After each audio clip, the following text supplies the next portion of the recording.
Everybody good? Okay. Welcome to Pot of the Dead. I am your host, Nicholas Brown, and with me, as always, the two beautiful ladies, Natasha and Stephanie. On today's episode, we will be talking about the 2018 movie Bird Box. This was a Netflix streaming exclusive that came out starring Sandra Bullock and John Malkovich.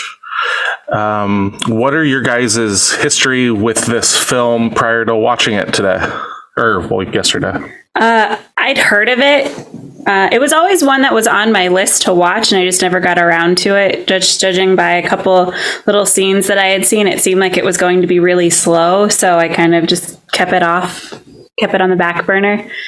So this is my first time watching it. Yeah, and for me, I watched this probably the week that it came out on Netflix back in 2018, and then I showed it to my children.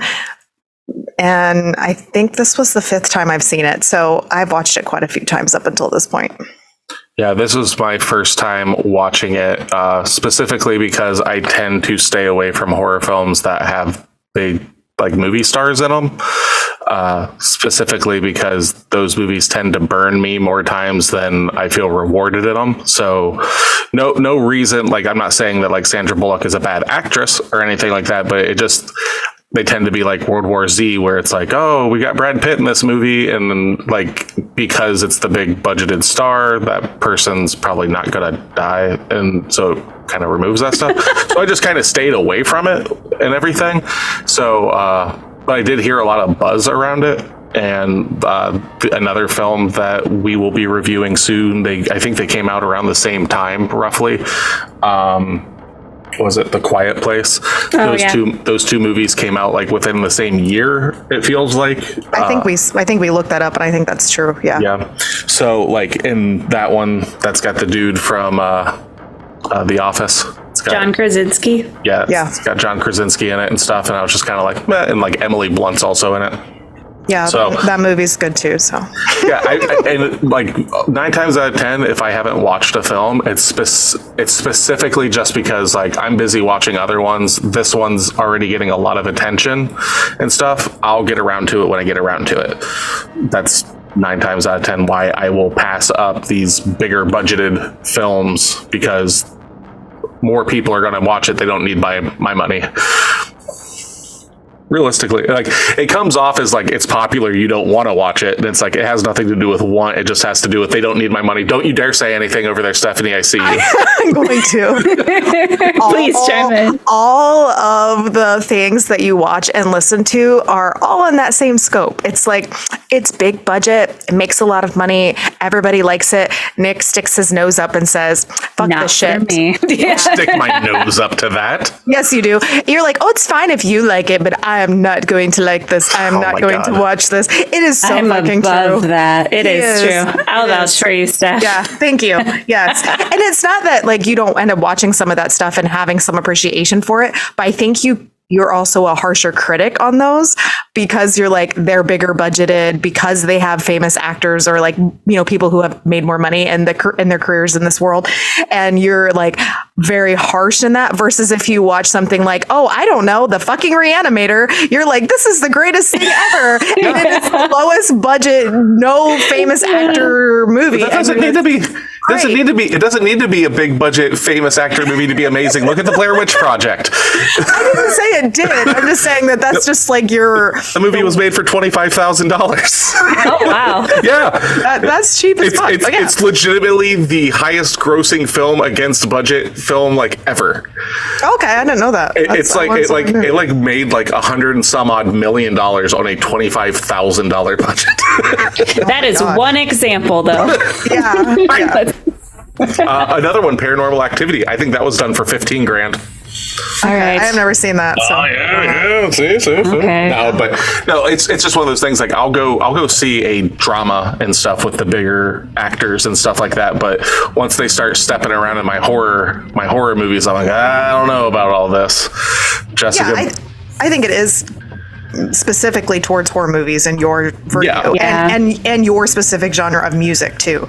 Like you like death metal or like heavier metal stuff, and like you're not big into the really popular ones. You're into the smaller, more indie musicians. But I think that also is the type of sound. Like his sound isn't mainstream. I don't Correct. think if it was mainstream, I wonder if you would still like it, or if it would like change your perception. Oh, you think that I'm just going to walk away from them because they got popular? Yeah. I'm asking you, would you? Yeah. No, because there. Yeah. No. That was quick. Well, no, I mean, there are bands that, probably one of my favorite metal bands, period, are the Deftones. And they're huge, and like I still have a soft spot for the first three Korn albums and stuff like that. And But previously, that's nostalgia. well, it doesn't. That doesn't I think matter. that still counts, though. I mean, I still like Metallica from Injustice for All. Well, Black Album actually backwards. There's a lot of that stuff, but like it's one of those things. When a band's been out for a long time, it's no different than a TV series that has a lot of seasons. Unless it keeps me interested, I'm going to call it quits. And 9 times out of 10, when those bands have been around a long time and then they're finally getting popular, I've already called it quits on them because it's like I don't need to hear. I like the first 3 Ghost albums, and I think it was like their third album was when they got big off of, like big, and now their stuff's like kind of changed. It's like I don't like that stuff. I like their older stuff. Their stuff's a lot more poppy, and that's just not what I was in it for. Okay. But anyway, my God, we're talking about Bird Box. That's okay. We can talk about whatever the hell we want. Yeah, this is our podcast. This is our podcast. That's right. So yes, we're talking about the 2018 film Bird Box, which Nick made this point yesterday, because we always like talking about box office and how much money it made versus how much it cost. And unfortunately, there's going to be no money about how much it's made because it's a Netflix. Yeah, this was the first direct to streaming movie that we've done. I can give you like some numbers of people. So its budget was $19.8 million. That's pretty high. Just shy of $20 million. And in its first weekend, I believe it got 25 million viewers. Oh Jesus, that's good. Okay. So I don't know how that translates to dollars, but yeah, it did pretty decent in that sense.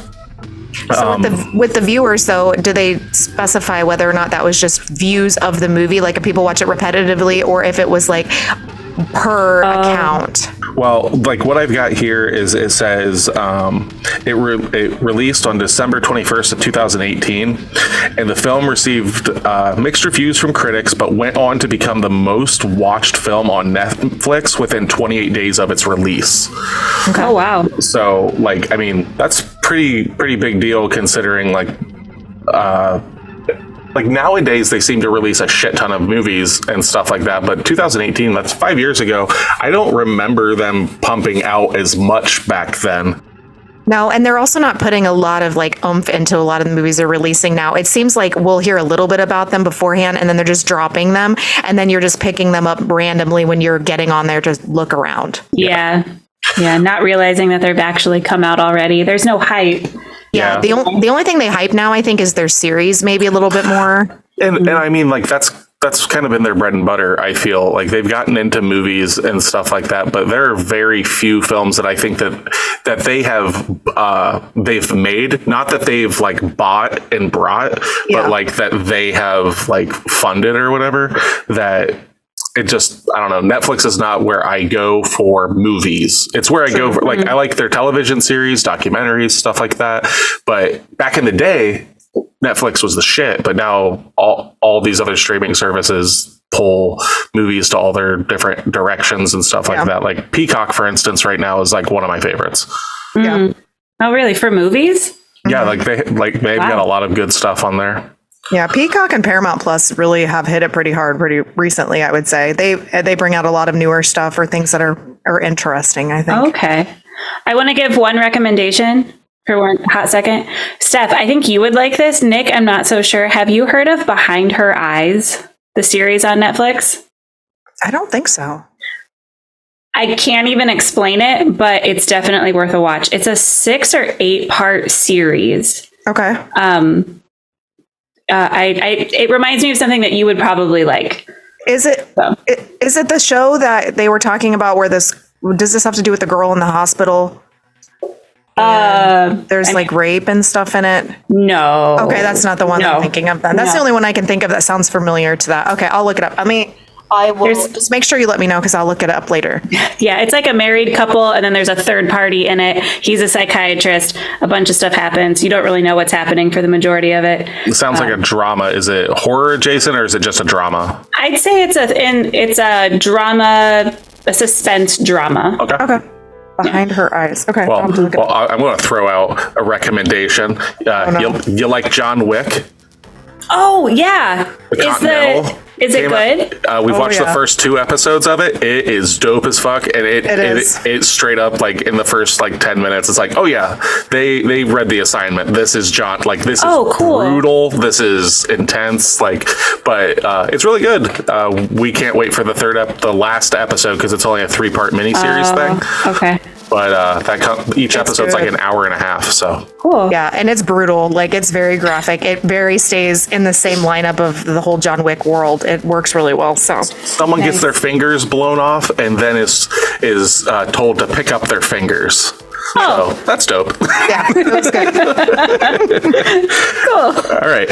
So Here we go. Yeah. Anyway, Anyway. Bird Box is a 2018 American post-apocalyptic horror thriller film directed by Susan Bear and written by Eric Heiserer.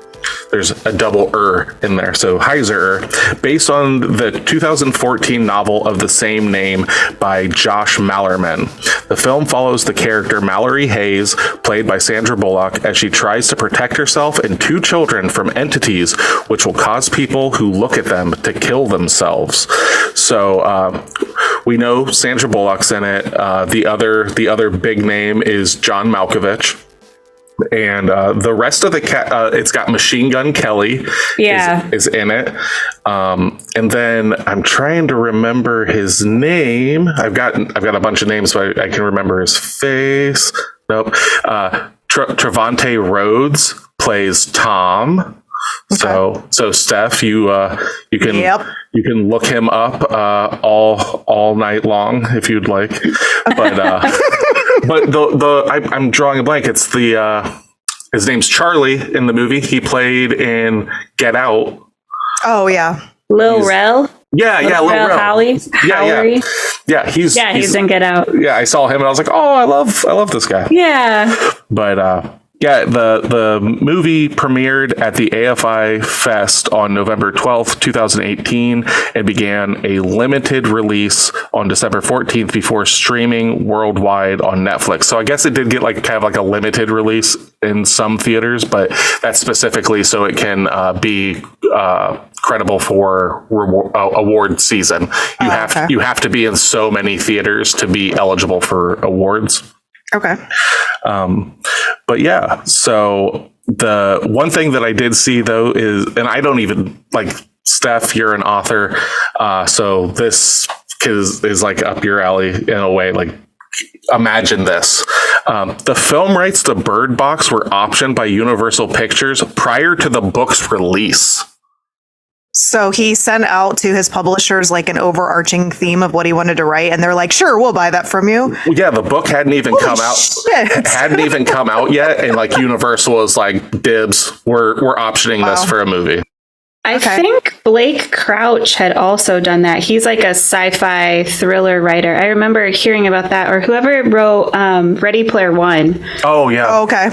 But I wonder I don't know much about the Bird Box author because I haven't looked up to it. I do want to read the book, so that's something I'm going to put on my TBR. But I do wonder how famous he was prior to this. Like if this was one of his first novels and he just, hit it out of the park, or if it was something that just kind of he's already has a really big fan base and they're like, yeah, we're just going to do this, kind of like they did with the Jack Ryan series on Prime or whatever. And then John Krasinski plays in that, and then they just blew that up, and that was actually a really good series too. Yeah.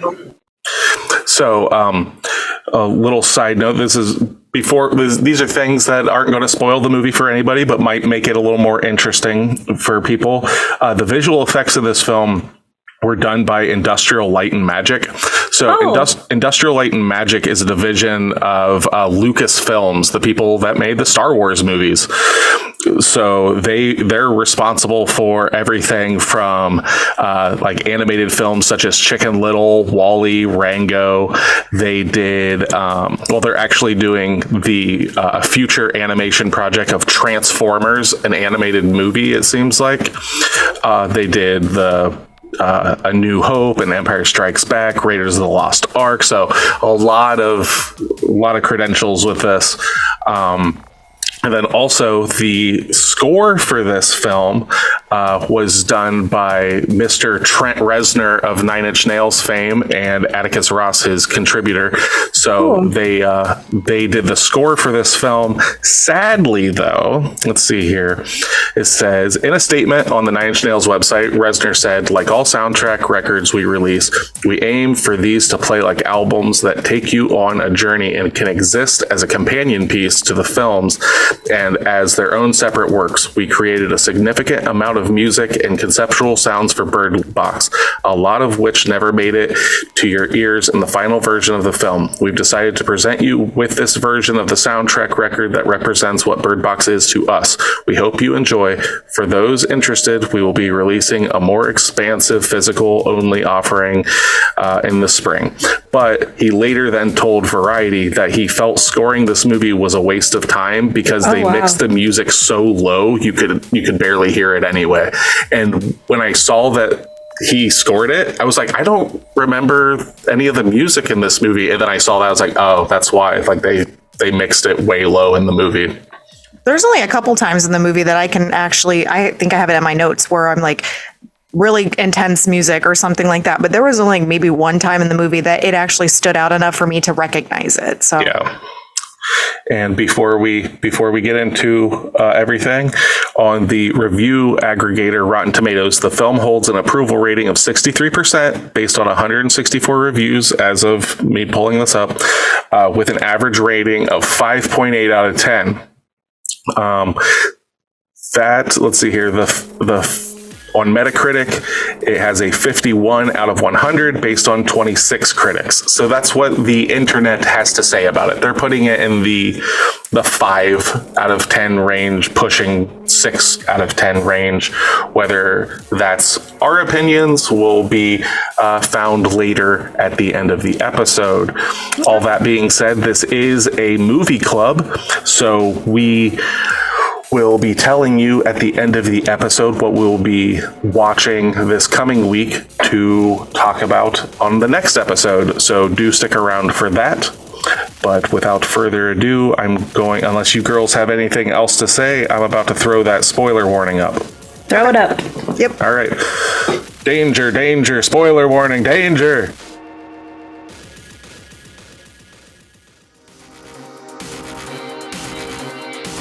So if you want to be a part of our club, you can find us at facebook.com/podofthedead or else, on Instagram at pod_of_the_dead, or on TikTok at podofthedead.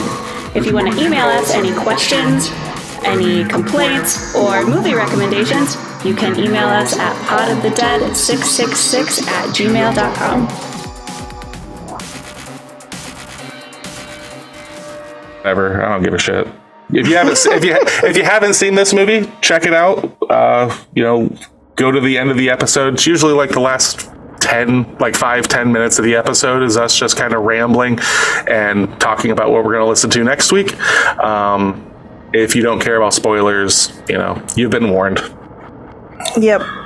So, without further ado, Bird Box from 2018. So, the movie opens with ham radio telling people to use the river. So you're just hearing... You're missing something. Oh my God, I've already screwed up. What do you got? We have ratings to go over. Yeah. Oh, damn. How did I forget? I don't know. Great question. All right. We have our 10 out of 10 and our 1 out of 10. Yes. So let's go 10 out of 10 first today. Who's got the 10 out of 10? I do. 10 out of 10. The hype surrounding this movie has been almost overwhelming, and surprise, surprise, when I read the reviews, it's 5s and 6s. There's no way on earth that this movie deserves less than a 10, an absolute pulse-racing thrill ride of a movie that crammed in a hell of a lot into 2 hours. The film that disappointed me the most in 2018 was A Quiet Place. And aside from Emily Blunt's terrific performance, I thought it was very poor. That is what I expected that's what I expected that film to be like. This writing, I expected this quality, this intensity. The best Netflix film I've seen, awesome acting, exciting, and new twist on a story that has been done before, but the delivery here was captivating. Best performance from Sandra. I'm not done yet. Oh, shit. Okay. Best performance from Sandra Bullock since Gravity. She was incredible, well supported by the entire cast, particularly John Malkovich and Tom Hollander. Fantastic. Without spoiling it for anyone, I kept saying from the beginning, what about all the people that are bleep? It made sense in the end. A thrill ride. I loved every twist and turn. 10 out of 10. Right on. Who's Tom Hollander? Who does he play? I'm not 100% sure. I'd have to look that up. I'm looking it up right now. Okay, Tasha's looking it up. I was going to say, I had the cast up, and that's not a name that was brought up in the top cast. Maybe he's the guy that comes into the house that Olivia lets in, maybe? Because he's pretty famous from like Pride and Prejudice, the movie. You're right. It is him. Is it? Okay. Yep. Okay. Cool. Yeah. He's a really good actor. He's been in quite a few things. So real quick before we get to the 1 out of 10, Tasha, there was a 10 out of 10 review that I was going to send you, but in the review, it's like, I gave this a 10 out of 10 because I saw how many people have bombed this film. So I was initially going to give it an 8 out of 10. So I'm bumping it up just to offset that. And I was like, absolutely not. We're not allowing that on this podcast. Oh, just be honest in what you feel. That's a pity score at that point. Yep. Yeah. Man. All right. Okay, here we go. Oof, let's see how bad this is. Okay, 1 out of 10. This is a terrible movie. I cannot think of any redeeming moment. One ridiculous thing after another happens for 4 hours. Oh, I am now told it was only 2 hours. Yeah. Shut the hell up, honey. For some never explained reason, people all over the world just start committing suicide. Why is okay. Or grammatical stuff going on. Yeah. Is something about those black things that say it. You know you want to say it. Those black things. Racist. Thank you. The obviously crazy guy later drew. Oh, okay. Who knows? Who cares? It clearly had something to do with looking at something somewhere, but only outside, I guess, except for some places outside if the birds are chirping. If you even peek through a window, you're a goner. For some reason, unless the aforementioned birds are chirping, I guess, it's simply impossible to figure out what the rules are here, but Superwoman Bullock, along with super children named boy and girl, for some undoubtedly profound reason, can run blindfolded through dense forests and navigate dangerous rapids, all blindfolded with rarely a care in the world. Really? Without a care? That's all sounds about right. They're just having so much fun. They have a lot of cares in the world. Yeah. Sandra Bullock should apologize. Heck, she should change her name. How dare she? Yeah, the uncredited birds did a good job. Yes. Yes.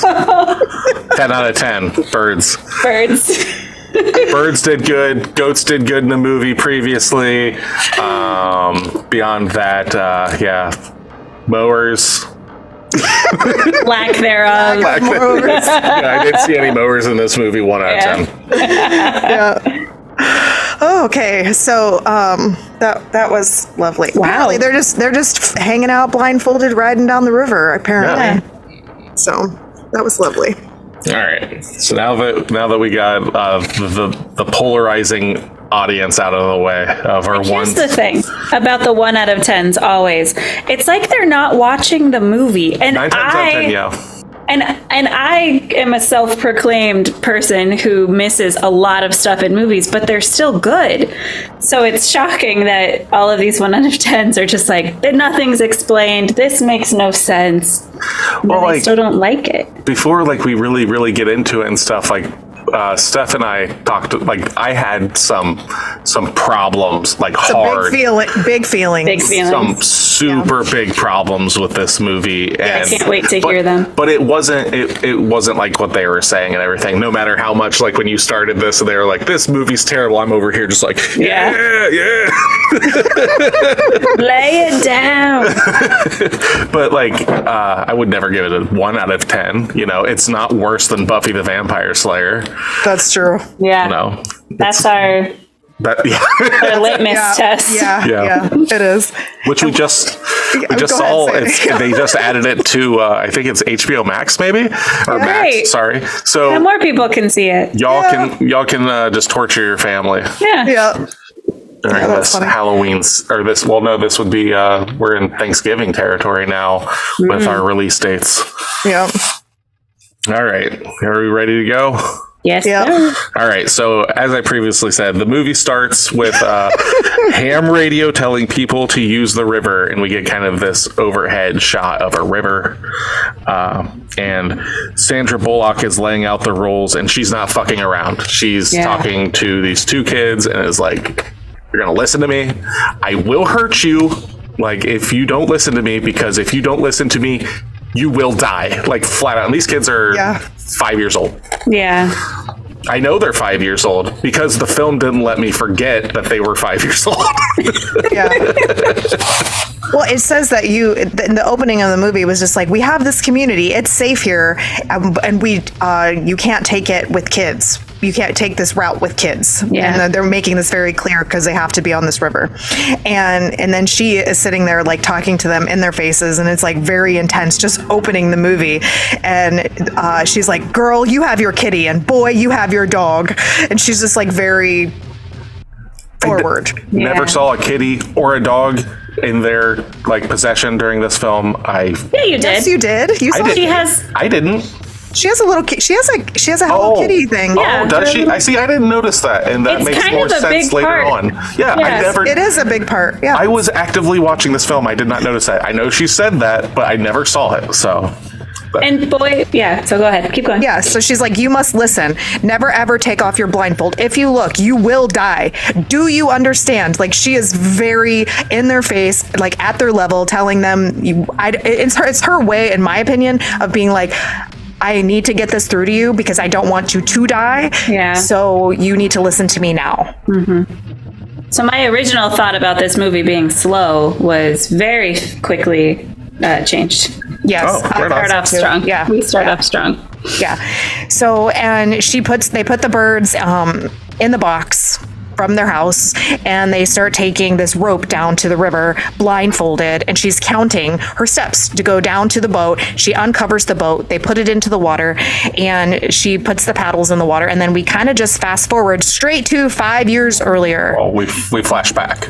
Well, that's what I mean. Yeah. We flash back to 5 years earlier, and it tells you, so you know what you're doing in the film. And it shows Mallory, which is Sandra Bullock's character, and she's painting in her apartment, and her sister comes in with a sack of food, and she starts talking to her, and she's like, do you know what's going on right now? And she's like, no, she's just living in her like painter's world, her creative world. And her sister turns on the news, and all the airports and the train stations are being shut down because of this big global thing that they don't know exactly what's going on. And it started in Romania, and they were talking about it just being mass suicides. Well, they said it was in Europe and Russia, and she basically is just kind of like, well, it's not here, it's in Russia. It's not our problem. Yeah, but it says on the news broadcast, it was like, it started in Romania. Oh, yeah, and they started showing it. Yeah, and then she just blew it off like it wasn't a big deal. Like, who cares? It's fine. Yeah, so then after that, well, one thing that I noticed was the painting, that because she's painting, she's like a painter. It kind of looks like a ripoff of The Last Supper in a way. Yeah. And if you kind of look, the center figure in it is definitely a sketched up version of herself. Oh, really? So I was just like, so she's Jesus. Got it. Okay. But her sister goes over and critiques her art, and it's just like, everything looks disconnected. Nothing nothing looks connected. Nobody is looking at each other. They're not having like, it's not a warm photo. It's not a warm picture of where they're embracing each other. It's almost like there's that disconnect. And you get that from this character, Mallory, through the entire film, in my personal opinion. Yeah, that's a problem I have through the entire film. I know it is. And I actually like that part, but he does not. So before we really go any further into this film, I do want to ask both of you, because Steph, you and I have talked about this, but I want to get it out there. Does this film connect to both of you because it is about a mother's journey, like protecting her kids, or protecting kids rather, through all of this stuff? Does that connect with you? Like, does her actions throughout this film make sense to you? Because for me, I'm just like, there's so many times I'm like, this, even if this was a guy, this doesn't make sense, and blah, blah, blah, blah, blah, and all this stuff.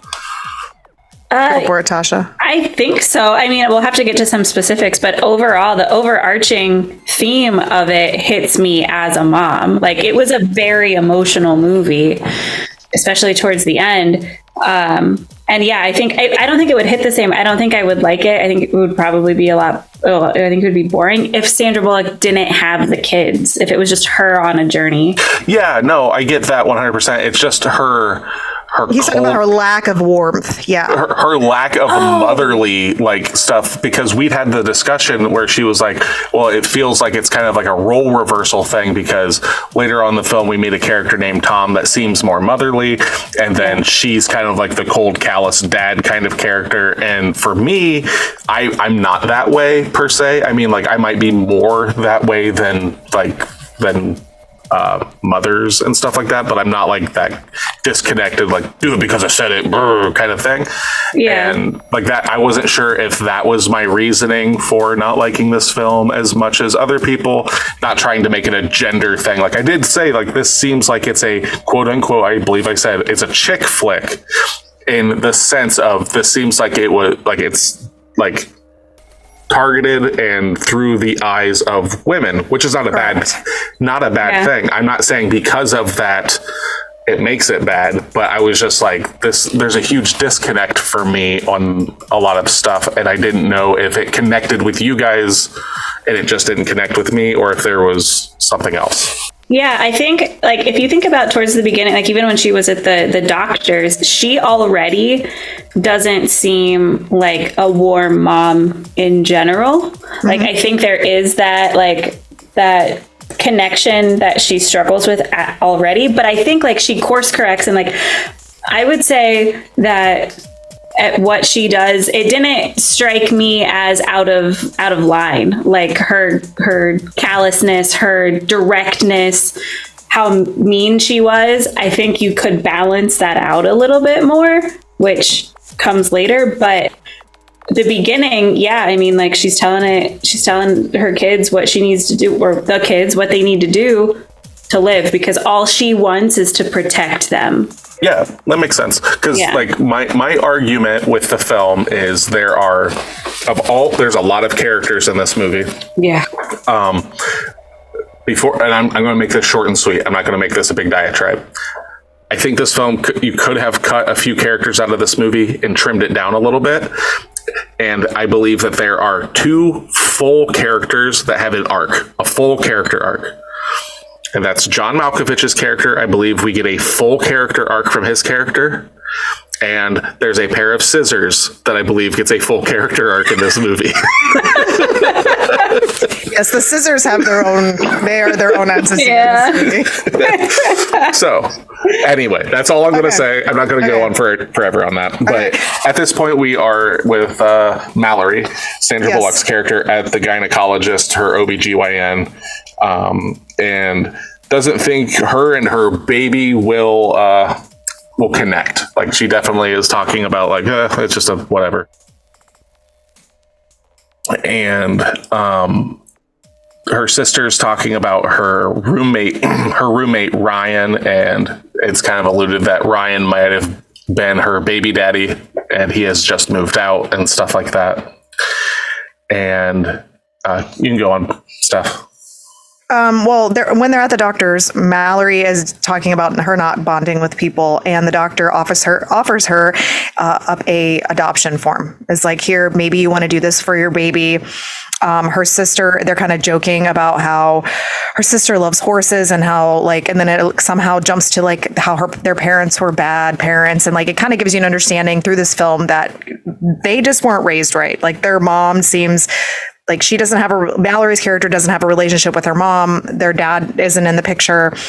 And then she gets her ultrasound with her baby. She's pretty far along in pregnancy at this point. And then it cuts after this. She's in the bathroom puking, and her sister is talking to her through the door. And she's like, are you puking? And she's like, yeah. And she's like, is it chunky? And I just laughed so hard. I was like, this is ridiculous. Yeah. I like that, like, because it's the sibling ribbing. Like, because I have sisters giving her shit for puking. Like, she's just like giving her like, yeah, it seems pretty bad in there. Not like in a, oh, are you okay? It's just like, sucks to be you. Yeah, they're kind of like, it's like a tough love kind of relationship between the two. It's like the sister is a little softer side, and then the Mallory's character, Sandra Bullock's character, is the harder side of their relationship.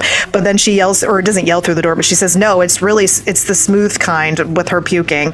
And then she leaves. Her sister goes to get the car, basically, and she goes to leave the hospital, and there's this girl smashing her face on the glass, which is pretty bloody.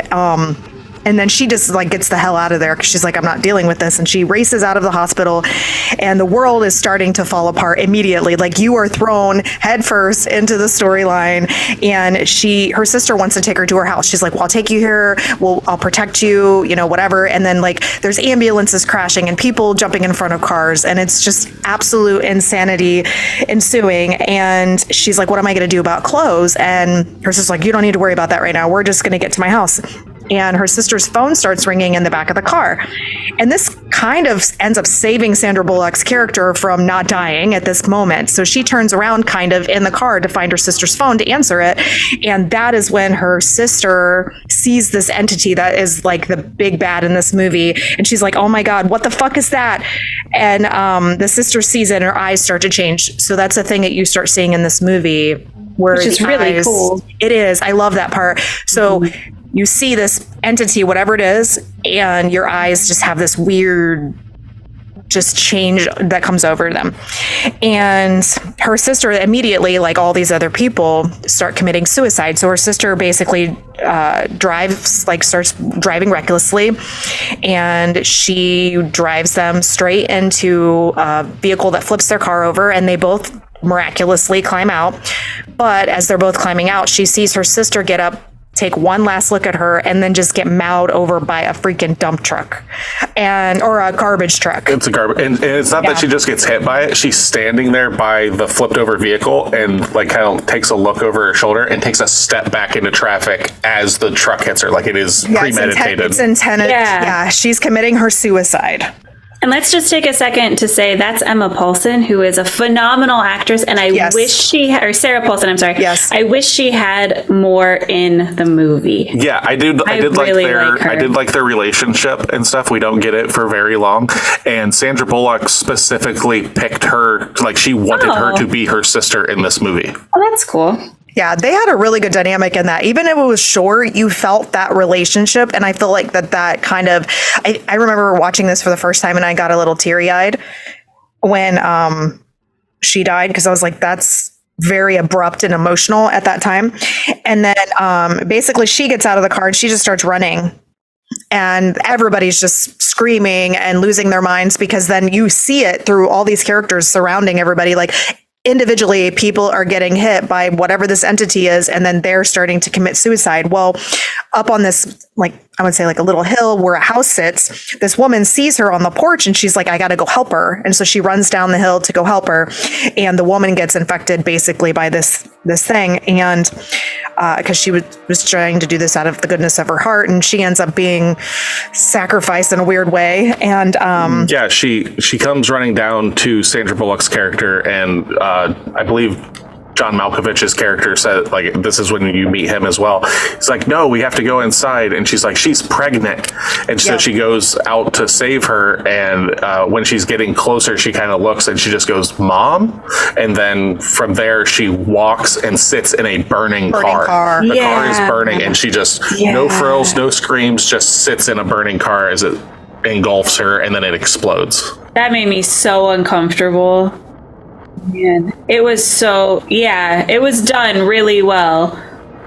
Yep. And then a man comes and grabs her, which I think is Tom, right? So Tom grabs her off the ground and says, keep your eyes down. And then he helps her up the hill and they get to the house. And then John Malkovich's character, whose name is, I can't remember, I have it in my notes somewhere. He's just not happy right now because he's blaming her for his wife's death because the wife wanted to save her.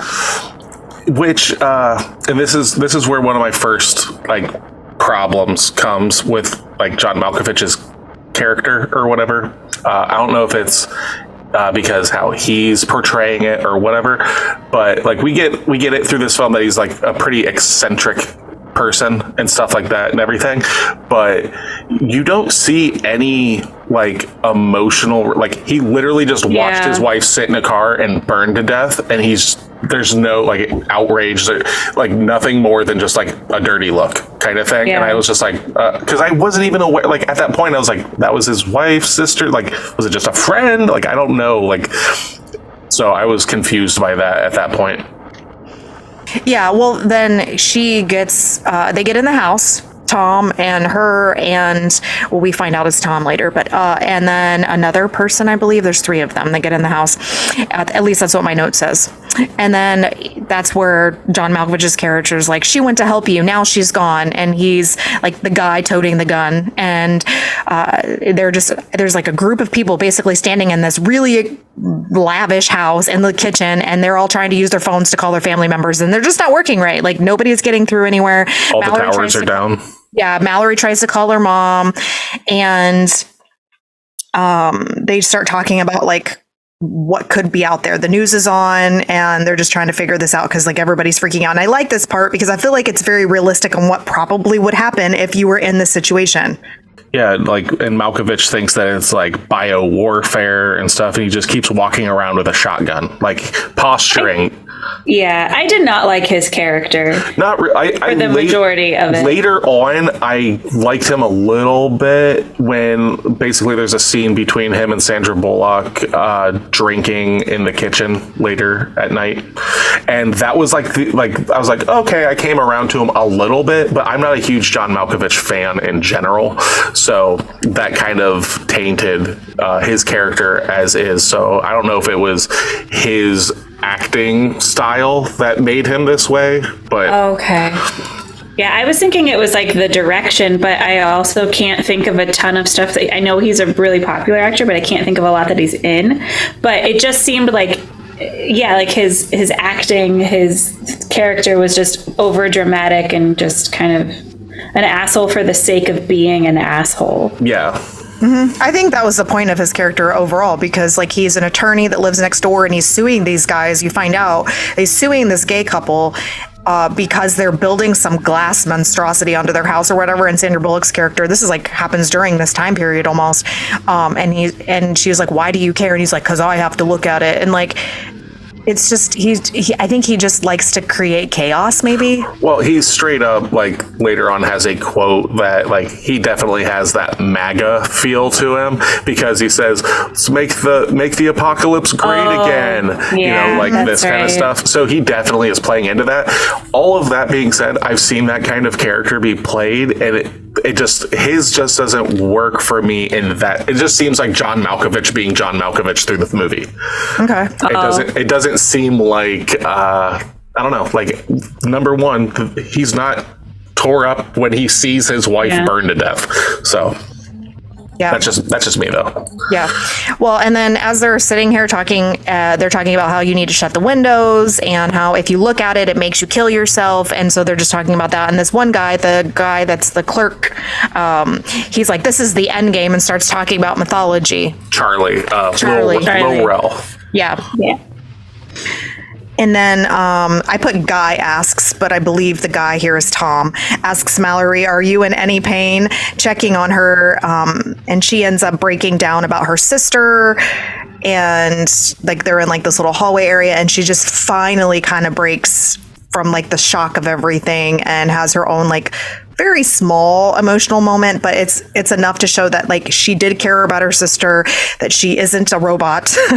So, and then they kind of cuts to them, Mallory going to sleep in a bed, and a shadow passes over the window while she's sleeping. So it gives you like that eerie feeling. And then it cuts us back to the river.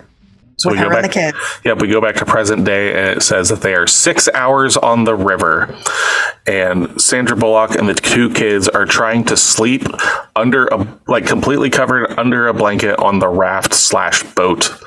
And Sandra Bullock wakes and starts to kind of call on the walkie-talkie, like, "Is there anyone there? Anyone there?" There's no answer.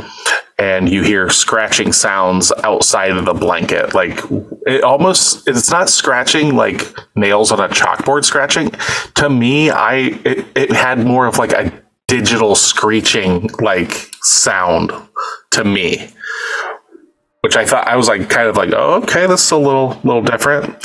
Which I wish they would have leaned into some of that stuff more. There's like there definitely is a thing that they lean into, which is like floating leaves and stuff. But like, I feel like they could have done more with like eerie sounds and stuff like that. And maybe that's what Trent Reznor was talking about, that maybe they did, but they just mixed it way down so you didn't hear it as much, because that's where I could see like Trent Reznor and Atticus Ross really doing some like neat sound design stuff that just kind of got buried. Yeah, well, that's when the birds start making noise. So like between the sounds in this movie really are like wind and birds. Like if you're talking, and then the wind and the leaves together, because that's creating the motion. But that's what you're getting in this movie. Like you're not getting, and then you're getting shadow. Like you're not getting anything. And I personally like that we don't see the big bad in this movie. I love the anonymity of it, like in a sense of like it does this to you, but you don't get to see it. Like unless you see it, and then you're done for. I'm on the fence with it because I've seen it done in better ways. So that's my own, like, that's my thing with this movie, is there are certain things that's like, if I hadn't seen other movies, it's probably just like me being a huge horror fan makes this movie not as impactful for me, because if I hadn't seen the 2004 Dawn of the Dead remake, that opening scene of like just chaos and stuff probably would have been more like, holy shit. But I've already kind of seen that stuff before, so I'm just like, okay, all right, we're doing this part again or whatever. But all of that movie's almost 20 years old. A lot of younger people specifically probably haven't seen that movie. So if they watch Bird Box, that might be their first time seeing something like that, and it might hit them a lot more. I like the anonymity. It seems like the rules change throughout the movie. That's the part that bothers me more than anything, is like sometimes you know it's coming, other times it's just there in the environment. So if that was like hashed out a little bit better. It also doesn't really explain the fact that they can kind of see through their blindfolds. Like they keep cutting to like their vision through the blindfolds, and they're kind of able to see. But that's enough coverage that it does. So it's like, is it something that like if they make eye contact with them, like if it was something like that, if you would like only see their eyes in the entire movie and like at one time in the film, and it's just like, oh, that's why, you could see their shape, but no, they even show later on seeing them through a camera, like it's just really, it's hard for me to be like, like buy into it when it doesn't feel like it makes sense. It doesn't feel like the writers exactly knew which direction they wanted to go with it. Well, and it's one of those things that Steph and I had talked about, where this is based on a book. So I wonder what it's like in the book. I wonder how much more it's fleshed out, because you have a shit ton of characters in this movie, and a lot of them don't feel like they're necessary, and it makes you wonder how much of that was cut for time. but they could have cut certain characters out, like Machine Gun Kelly and the girl that he's with, because there's no point in them being in there. There's no point in it other than that they take a vehicle, but I'll get to that later. Yeah. So after we are done with Mallory's character in the boat, we jump back to 3 days since the events started. So now we're back at the house. And I have my notes say, do not go outside. Don't look at these things. And someone's banging on the door and a woman is crying. And Mallory picks up the shotgun and a guy opens the door and gives out a blindfold for the woman to cover her eyes so she can come inside. And everybody else inside's closing their eyes. So, we don't know exactly what's going on. So they're just making sure their eyes are closed. And Olivia comes in and she is pregnant. And so now we have 2 pregnant ladies in this mansion of a home. And they talk a little bit about, Olivia talks about how she's pregnant on October 1st, and she asks Mallory, when are you due? And she says the end of September. So we kind of have now a plot time frame on when this movie is. We also kind of know that based on the trees and the leaves and things like that. And Olivia starts talking about how her husband is deployed and how she's alone and how she basically ate all of her food, and then she went house to house to basically find some place to be. Yes. I cannot stand this character. And I don't think you're supposed to. I feel bad not liking this character because she's not. She's bad. So sweet. Yeah. She's so sweet, but in this situation and everything, it is every man for themselves, basically. And that's where John Malkovich is kind of right on a lot of this stuff, because he's we only have so much food, why are we bringing this person in? And then then she's just I was so hungry and I ate all this food because I didn't want my baby to starve, which I fucking get. I get that, but I'm just why is this bitch in the house? God, no. Yeah. It legitimately made me feel bad for hating this character.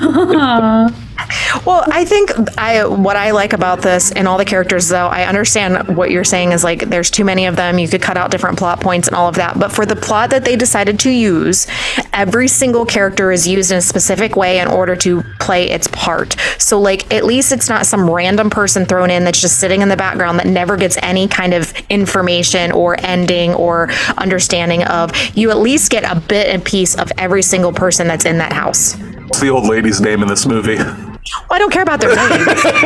I know nothing about her. I don't know either, but she does have her points.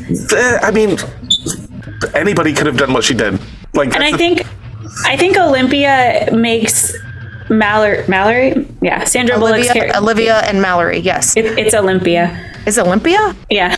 Oh, I thought it was Olivia. I have Olivia everywhere in here. Okay. It's Olympia. But okay. I think she softens Mallory's character a little bit. A little bit, yeah. I think that might be one of, obviously there's other parts, but that part, it's she's forcing softness onto Sandra Bullock. I think her purpose in the film is to show Mallory what it is to be a mother and everything. I didn't think that through the movie until we're talking about it right this second, but I think that's her whole purpose as a character, other than what happens later. But even then, anybody could have done that. But her actual character is, I think, literally there just to try and soften Mallory up. Yeah.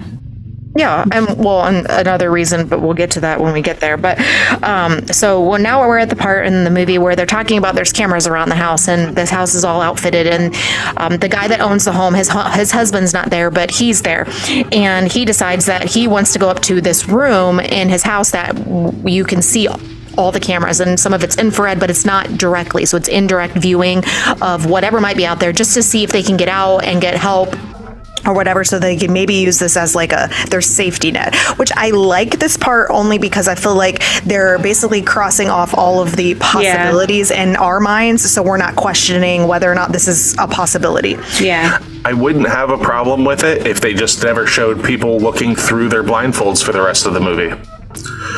But you don't actually see anything through the blindfolds, it's just light. I know, but they're alluding to the fact that if later on in the film, when people are surrounded by stuff and whatnot, you would have to see it, basically any little bit of it. And this kind of shows you don't even have to see them directly. You're seeing it through a camera, and it's effective. So if they would have removed all, like, stylistically it makes sense, but like rule wise it doesn't make sense to me. It makes sense to me. Okay. So, and then, so here we are, the guy goes and sits and he ties himself to wait a minute, does he go to do that yet? Yes. He ties himself to the chair. He's sitting there. He's waiting this out. Everybody else leaves the room because they don't want to be subjected to this if something goes sideways. Olivia, now they cut to Olivia taking a prenatal pill in the kitchen, which makes no fucking sense to me. It's like, her name is Olympia, damn it. Olympia. Okay, Mr. Allison. Olympia. Oh, yeah. Thomason, and then, no, but her name's Allison. Yeah. Yeah. Okay, so Olympia. Okay. There we go. I'm just going to call, I'm going to fuck this up the whole time. You guys are just going to have to deal with it. It's hard. It is. But at least it's in the same realm. Okay. Yeah. Okay. So, I'm sorry. Thomason is not a name. It's not a name. it obviously is. It's not my fault that the pregnant lady is named after a mountain. Okay. So Olympia takes her prenatal vitamin in the kitchen, which that part I was like, what's the necessity of this? You could have cut that out of the film, but anyway. Hey, she's pregnant in case you couldn't tell. I know. And then you have Craig, this is when I find out that this is his name. Who's Craig? That's the guy that's tied to the chair upstairs. Oh, okay. No, it's not. It's not Craig? What?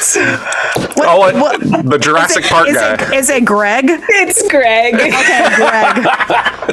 Okay. I have the list of characters up. I'm glad right you here. do, because you can correct me.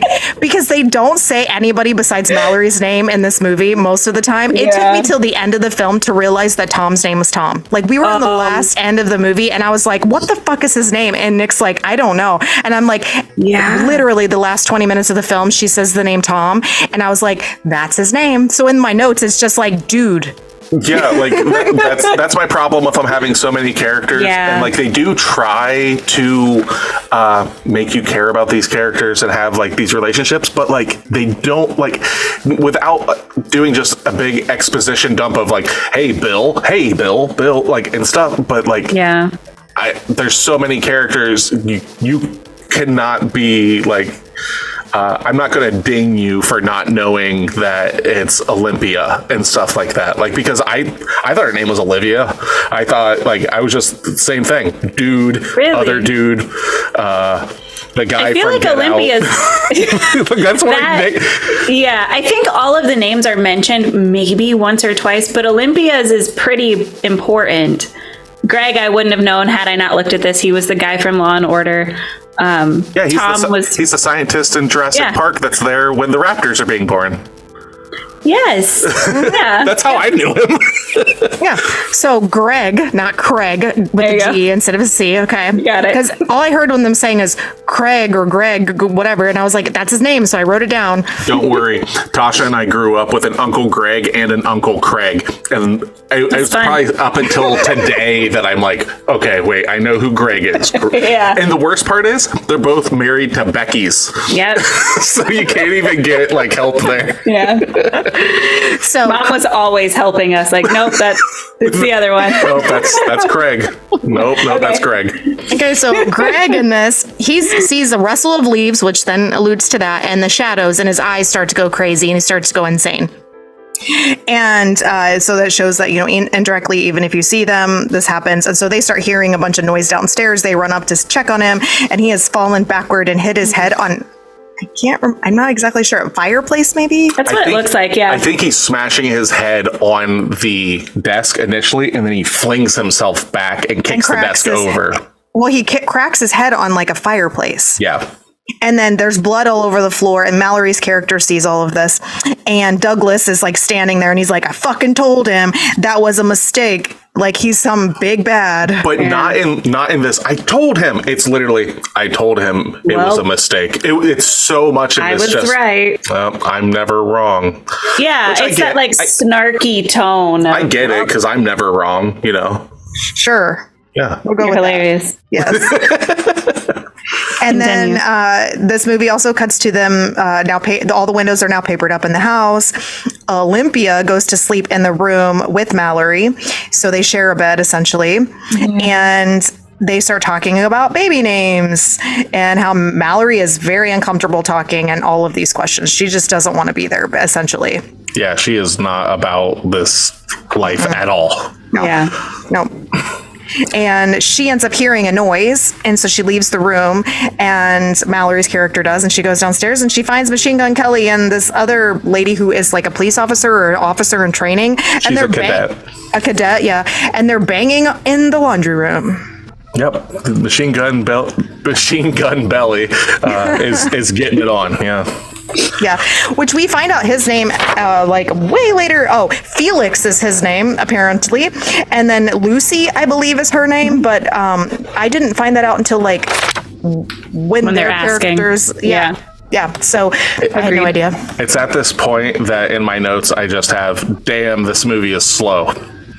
It is so not. At this I don't point, think it is. So what I'm talking about is from the point that I'm talking specifically where it just, I can see like he's tying himself up to the chair and stuff. You're like, well, we know, like, and this is a huge problem I have with this film because it kills all of its tension with all the flashbacking going forward and backwards. You don't see any of these characters, so you know everyone's gonna die or whatever, you know. So this is all happening. I'm like, okay, so there's no tension, and he's dead. So I'm just like waiting. I love all the stuff happening currently at the 5, like now. All the flashback stuff, I don't really care for.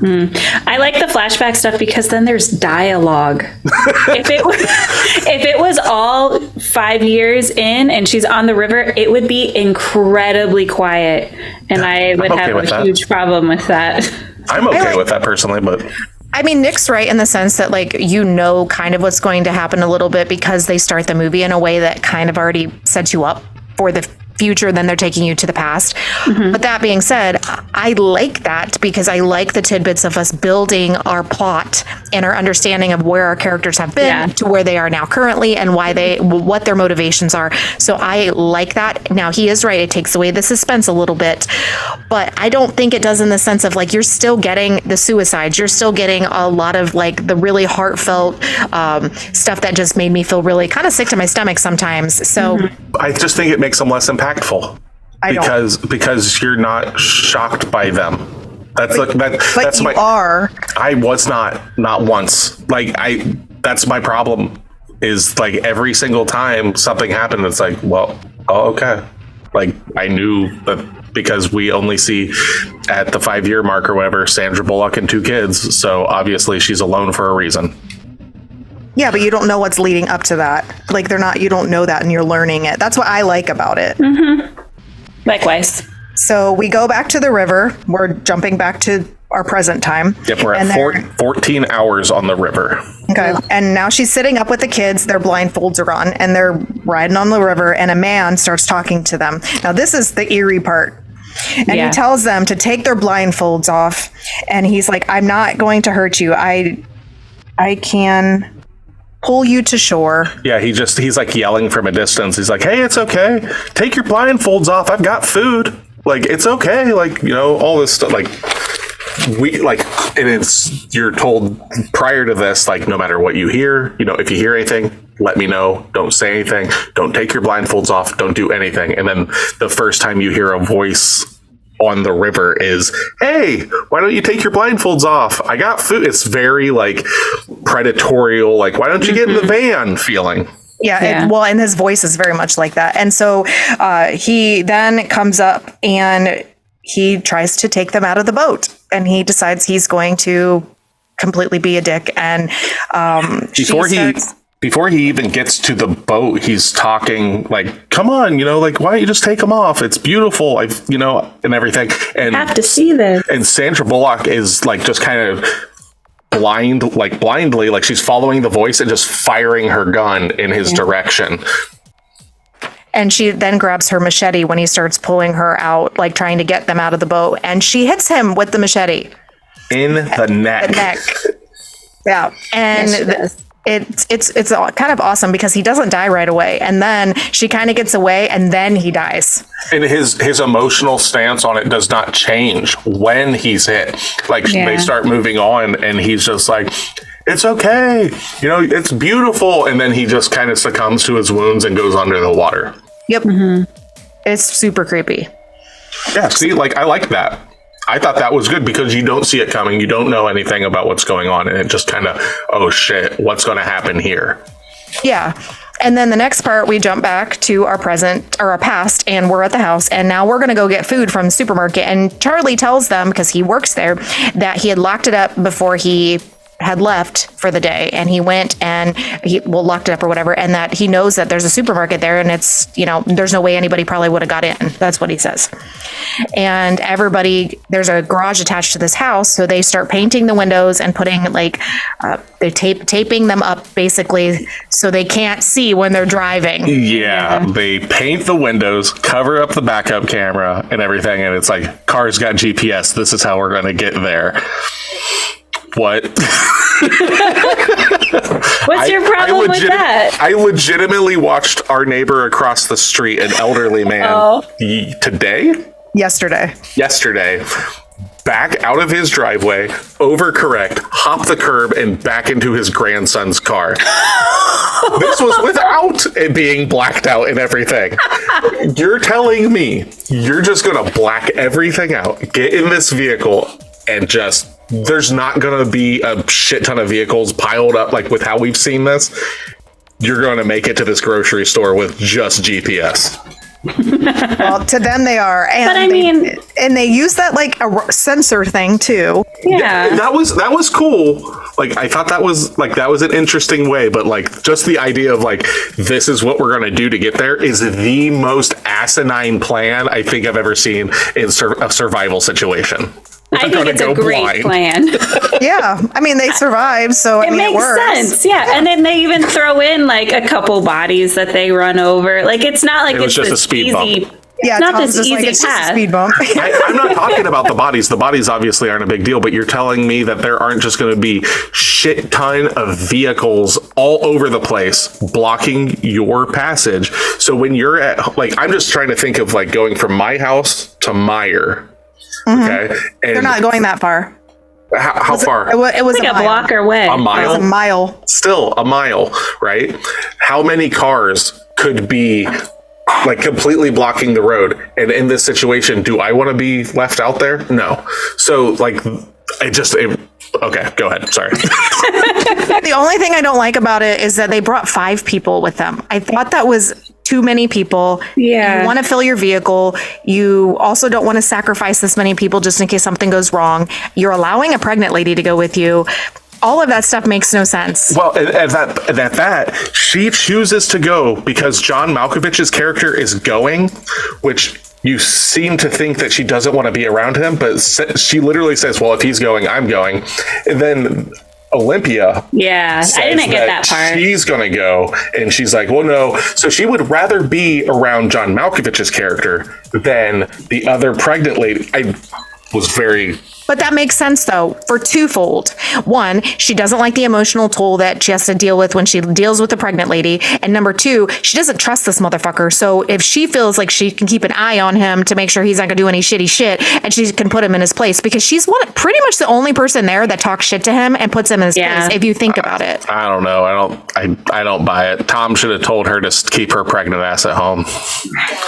Like, realistically, like, she shouldn't have went and Charlie shouldn't have went. Charlie was only there because he's like, well, I know where food's at. And even John Malkovich's character says he had the keys. Well, yeah, he didn't want to go either. But but like he went because like he'd be helpful and everything. And John Malkovich's character says like, you know, like later on, it's like, oh, because we couldn't read the signs, this thing happens. And I'm just, go on. So the cars has the sensors for proximity. Things are outside the car. They're blowing it, moving it. And so they're all like freaking out a little bit in the car. And then they finally get to the front of this supermarket and they hit or like bump up against like a pole, and they go in blindfolded. Charlie unlocks the store. And when they finally get there, John Malkovich's character does say a pretty funny line. And after all of this, we're supposed to get out. Lucky us. But he didn't have to go, but then he wanted to go. So like John Malkovich's character in this movie is so contradictory for so many things. It's like he's an asshole, but he doesn't really do anything besides just boast to be an asshole, but doesn't really. It's a lot of grandstanding and posturing. It is. He's all talk mostly. Like that's just his thing. And so she goes in, they go to load up on essentials. The store was locked up, and Nick made a point and he's like, well, wouldn't this already been looted? I'm like, all those motherfuckers are dead. They are not looting anything. Like we don't know that. Yeah. Kind of with the amount of bodies you're seeing, the amount of catastrophic killings and murder and whatever is. We're not led to believe anything that there aren't other houses with people in it, because people do keep showing up from here and there and all this stuff. I just think that like at the word go when shit's hitting the fan, all the like we've seen this in real life when things go sideways. Those are the first places that things are getting thrown through the windows and they are fucking looted. So it's like, nope, everything's fine. I'm just like, we're days in and nobody's touched this place. Because it was locked. Yeah. Whole front is glass. Well, the only thing I thought was weird about that is that if hypothetically, okay, so say people were going in and they were going to go loot the place. Say they didn't break in, or even they were trying to get there, and you would have a lot more bodies that they would be climbing out over to go into the place, because they would have committed suicide and there would have been blood all over the outside of the store. There's none inside the store. People aren't jumping out the windows, stabbing themselves on the glass. There's none of that. It's pristine clean. Yeah. It doesn't make sense to me. That in itself is weird. I understand the loot. For me, the looting thing makes sense in the sense, like, if they're trying to get there, they just die, every single one. Like, it's just kind of going on, because you know that thing has been there. We find that out later on. But so they're going through and they're loading up on essentials in this. They each have a cart. They're filling up on shit. And the guy, Tom, is flirting with Mallory's character, and they're talking about how they grew up a couple cities away and how she could have been his babysitter because she's older than him, and he's literally, I believe I said that this is a model that would be on the cover of like a Harlequin novel. He is there specifically to be eye candy and stuff. He's a very attractive guy. He doesn't do a bad job in acting, but this dude is there to like get the ladies like, ooh yeah, Tom. Well, he's like former military, we find out. Paramilitary. There you go. And he is a very attractive guy. And so he is also a very big family man. He talks about that a lot in this. And so that is kind of like counterintuitive to like what her personality is and stuff. He's definitely the more loving, caring person in this. And she's the more shut down. I don't know. John Malkovich is a pretty big family man too. He does have 3 wives throughout his life. He also gets his booze on instantly when he gets in here. You want to know who else has had 3 wives in their lives? Raise your hand. We've both had 3 spouses, and we are our 3rd spouse. I know, that's what I'm saying. 3rd time's the charm. He says it even. 3rd time's the charm. And God damn it, Sandra Bullock done fucked that up for me. Okay, so they're going through the we're going through the supermarket, and she finds birds, and she decides to take them back with her. And Douglas. Yeah, they're 3 parakeets. Yes, and Douglas decides to get drunk in the supermarket. Hell yeah, I would be doing that right up. Like, I'm just like, we're going to die. Like, this is a bad move. We're gonna live here. And, that's what he says. He's like, we're gonna live here. He's like, why don't we not go back? And it makes 100% sense. I thought the same thing. Like, in Sandra Bullock's reasoning is like, because we're not assholes. In this situation, you owe nothing to nobody. No, fucking stay here. Nobody no one's looted this place. He says like there are years of supplies here. There is no reason whatsoever for us to fucking leave. And he's 100% right. Other than the fact that it is a glass front, but it's made it this far, and if everyone's fucking dead, there's no reason we can just hang out here forever. Yep. So then we start hearing knocking on the back door of this place, the loading dock, and somebody's banging saying, just let me in. It's like this kind of like sad male voice. And the guy, what is it, Charlie, is that his name? He's like, is that fish fingers?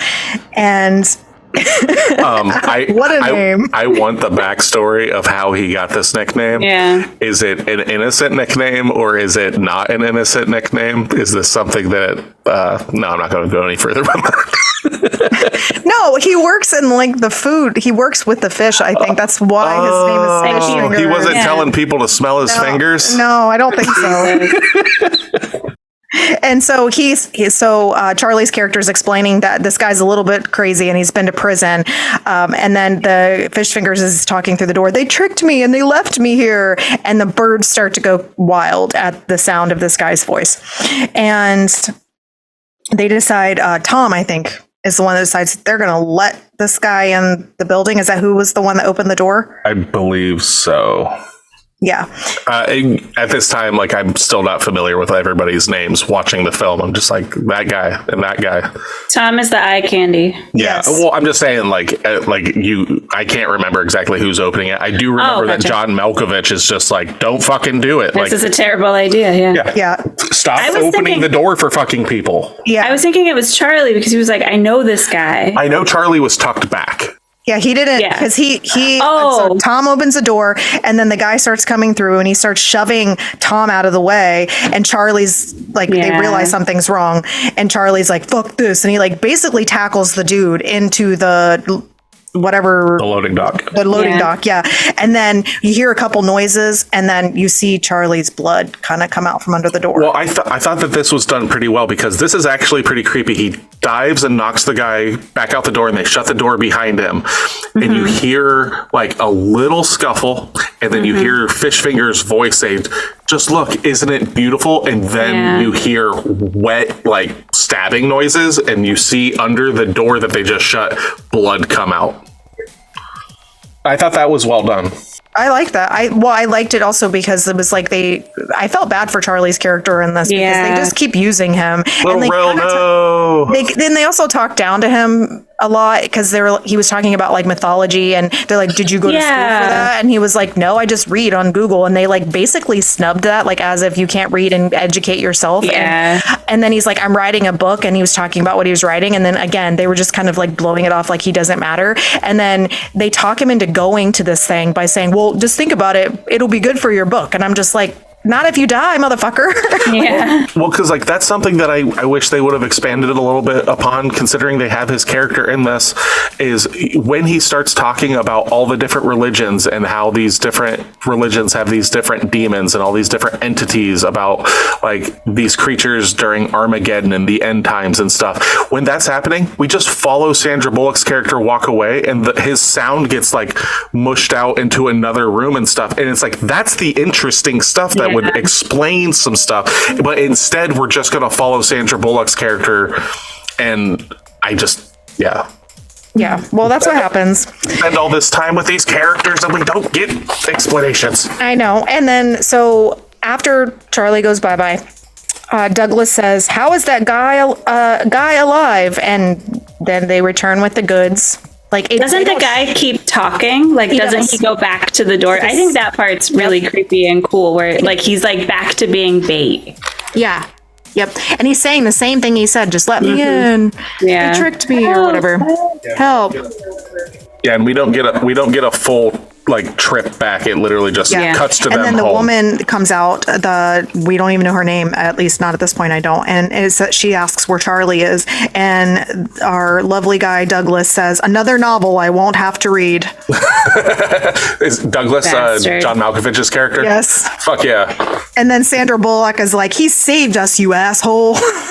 Yeah. There's a lot of good dialogue in this with just their shit talking. All of my favorite quotes from this movie come from John Malkovich's character. I'm sure Not they shocked. do. Yeah. I'm not saying that I like him, but everybody else's dialogue to me is kind of whatever, and his is like well shot. Like it makes sense into his character. Everybody else is like, knock it off. Let's do this thing, and he's just like playing a shitball. And then there's Machine Gun Kelly's line. It's just like fucking fuck, and that's all he really says. Like over and over again. We're so fucking fucked. We're so fucking That's fucked. what it was. We're so fucking fucked. It's just like, we get it. Good God. One time is enough. Yeah. Yeah. No, we're going to say it a few So times. in the house, this is when we kind of get Douglas and Sandra Bullock's character Mallory in the kitchen. And this is, I think, one of your favorite parts, Nick.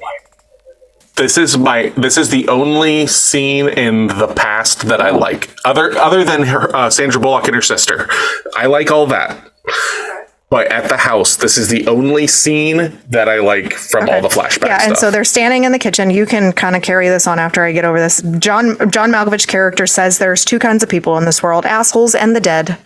And then they start talking and drinking. Yep. And he's talking about like that his third wife is the one that had passed away, and that his first wife said that she couldn't call me a creep because that would be an affront to creeps, and my second wife said she no longer feared hell because it couldn't be worse than being married to me. Yeah. And those are great. Like I loved that. The winner. He's like, yeah, like you probably think I'm an asshole. This is what my previous wives thought, but then he talks about his third wife and it's like, but she was a real one. She was a great woman and all this stuff. And you get like, it's the dialogue is written. It's very heartfelt. His portrayal of it though, like you don't see this like emotional, like, you know, like you feel like he'd kind of be breaking up a little bit or something, like, you know, but you don't get that. And it kind of plays him off as like this eccentric kind of character, but then other things don't. It's kind of disconnecting for me, but I did like that. And he like pours her a drink and she's like, no, like I'm pregnant or whatever. And he's like, you know, what's a little bit of whiskey, you know, if anything, like you survive long enough and get to have the baby, you know. And she's kind of like, you know, well, here's to another drink in the future possibly, which is I think like that right there, that little back and forth between those two like Hollywood like elite actors and stuff was good. I really did like the back and forth in that scene. I did too, and she was talking a lot about her backstory too, about her parents and her dad and how he reminded her of her dad, other than the jab where it was like, well, except the hair, and he was like, why? And she was like, well, because you're bald, and she was just like teasing him about not having any hair. Yeah, and this is where you kind of start to get, like I said, like Douglas has a character arc, so he's just a shitty character, and then at this we see him kind of open up a little bit, and he's coming around like, okay, you're understand, like, yeah, he's a shitty like asshole guy, but he means well, and he just seems like he has shitty people skills is how it seems. He's a very rational person, overly rational. Yeah, I would say, well, logical. Yes, logical. Very like cold, calculated person. Yeah, like don't let this person in because they could be a problem. Don't do this because this is the situation. And honestly, he's very on point with most of that stuff. Like he is very honest and very forward about it. And if they had listened to him in a lot of cases, a lot of the situations wouldn't have happened the way they did. But he also isn't necessarily the person you want to listen to because he's such a douchebag. Oh yeah, I wouldn't want to have a drink with this guy, but like in this situation, if I were in the end times and stuff, this is 100% the person that I would be like, you know what? Yes, this makes sense. Let's do this. Like, it's like you listen to him and then you let Tom in the storyline do all the stuff because he's the one that's actually capable. He keeps letting people in and keeps opening doors at supermarkets and flirts with pregnant ladies.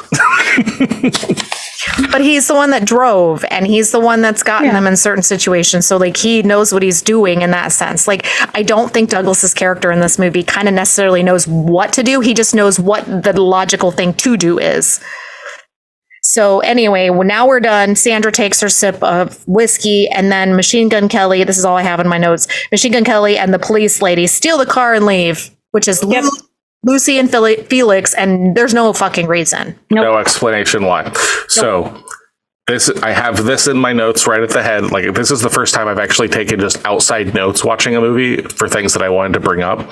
So this film is a little over 2 hours long, and I think that you could have made this movie an hour and a half long, and it would have hit better. It would have cut out some characters, and the three main characters I think you could have cut out of this are Machine Gun Kelly. What's the girl cop's name? Lucy. And I think you could have cut Charlie out. Now hear me out. This is why. I think that you could have taken the entire food run thing out. So then you don't even need the vehicle. So then you don't even need Charlie and the two people that steal the vehicle, and you cut that whole part out. You don't have to show them going and scavenging for food and stuff like that, because they spend so much time trying to get you to connect with certain characters. You could cut that scene out, cut those 3 characters out, and I think like little bits could have made a little more sense, and you could have streamlined it and it would have been tighter. What do you think, Tasha? It's kind of like what we talked about before about him watching the thing on the video. It gives you that other part of, they're going to run out of food. How do they find food?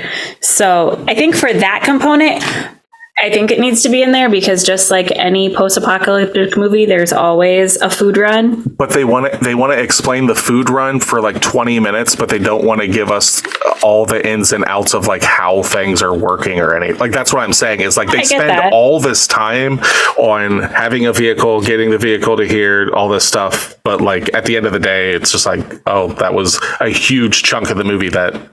But I think you're expecting that these unreliable narrators to tell you what's going on when they don't know themselves. I get that. You want the answers when they don't have the answers. Well, I get that. Like, but what I'm saying is, we're talking about making a movie. You're going to spend a quarter of your movie with this stuff that if you actually removed it, does not matter. It doesn't change the narrative of the film. You're right. It does give you. I'm torn about Charlie because I like him. I like him. Don't get me wrong. I like his character. It's just not necessary.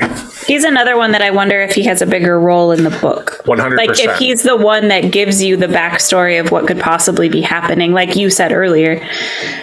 Yeah, and I think because that's the big thing.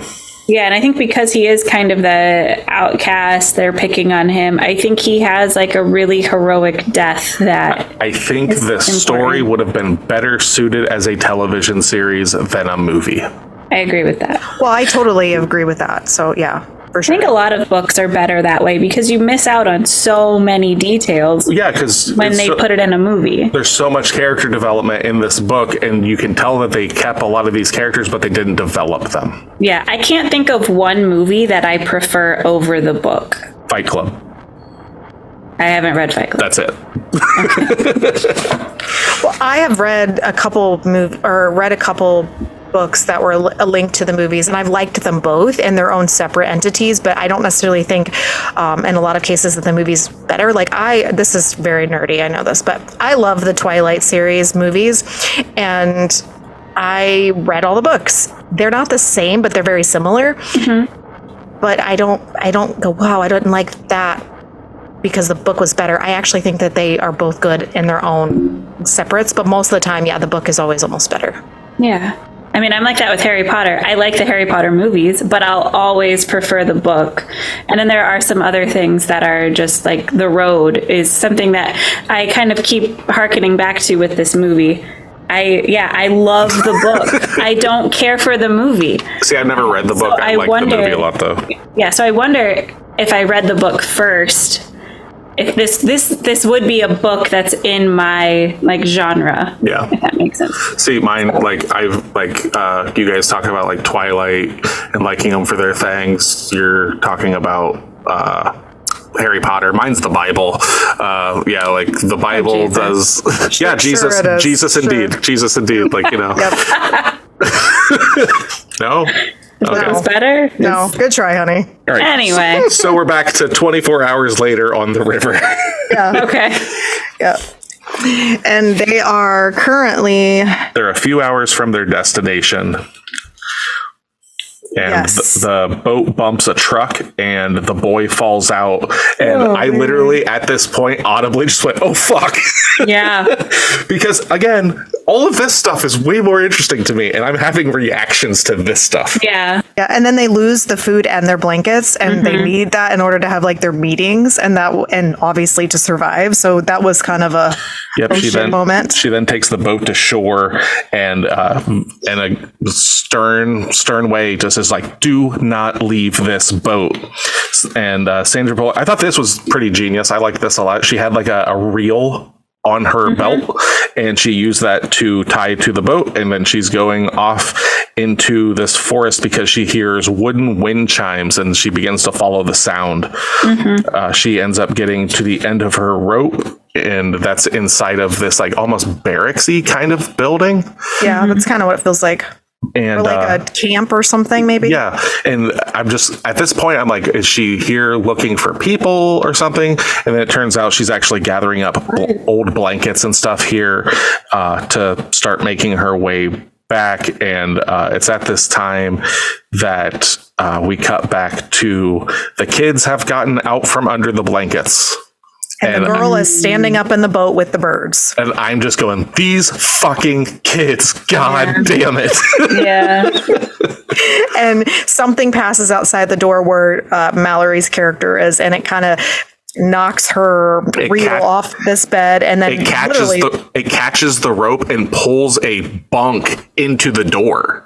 Yeah. So it's dragging her rope a bit. And I was just like, oh, fuck. But the noise of that, because of how like you're watching it, and then it's also screeching across the floor, and my arms are getting like goosebumps when I was watching this movie, because I was just like, oh shit, oh shit, oh shit. And like, what's gonna happen? I thought that the rope was cut.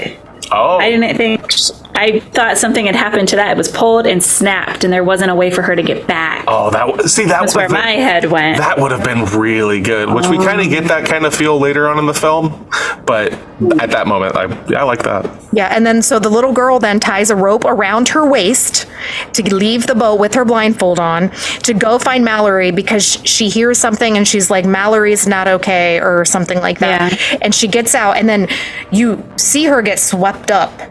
And it's Mallory coming back to them, and she's like very pissed that they have gotten out of this boat, that they did not listen to her. And she's like, what do I tell you? When anything this happens, you save yourself. Like, she is very I think she even refers to her as like stupid girl. Like, it's just like, that was stupid. Yeah. If you think that something's going wrong with me, you cut and run. You leave me. Like, do not come. I'm already dead then. Ugh. Like, I'm already getting chills. So like in that, when you're talking about like from a mom standpoint, I totally understand that. It would just be like when Wyatt was younger, we were uptown, and I don't know what happened. He ran out into the road on a busy street. And the first thing I did when I grabbed him, I yelled at him like that. Like, you get, like, I mean, as a parent, you get very, very stern in those situations. So this is just heightened so much. Yeah, that's why I think all of her stuff is relatable in this instance, because of that. It's like, yeah, you're going to tell them, if you do not listen to me,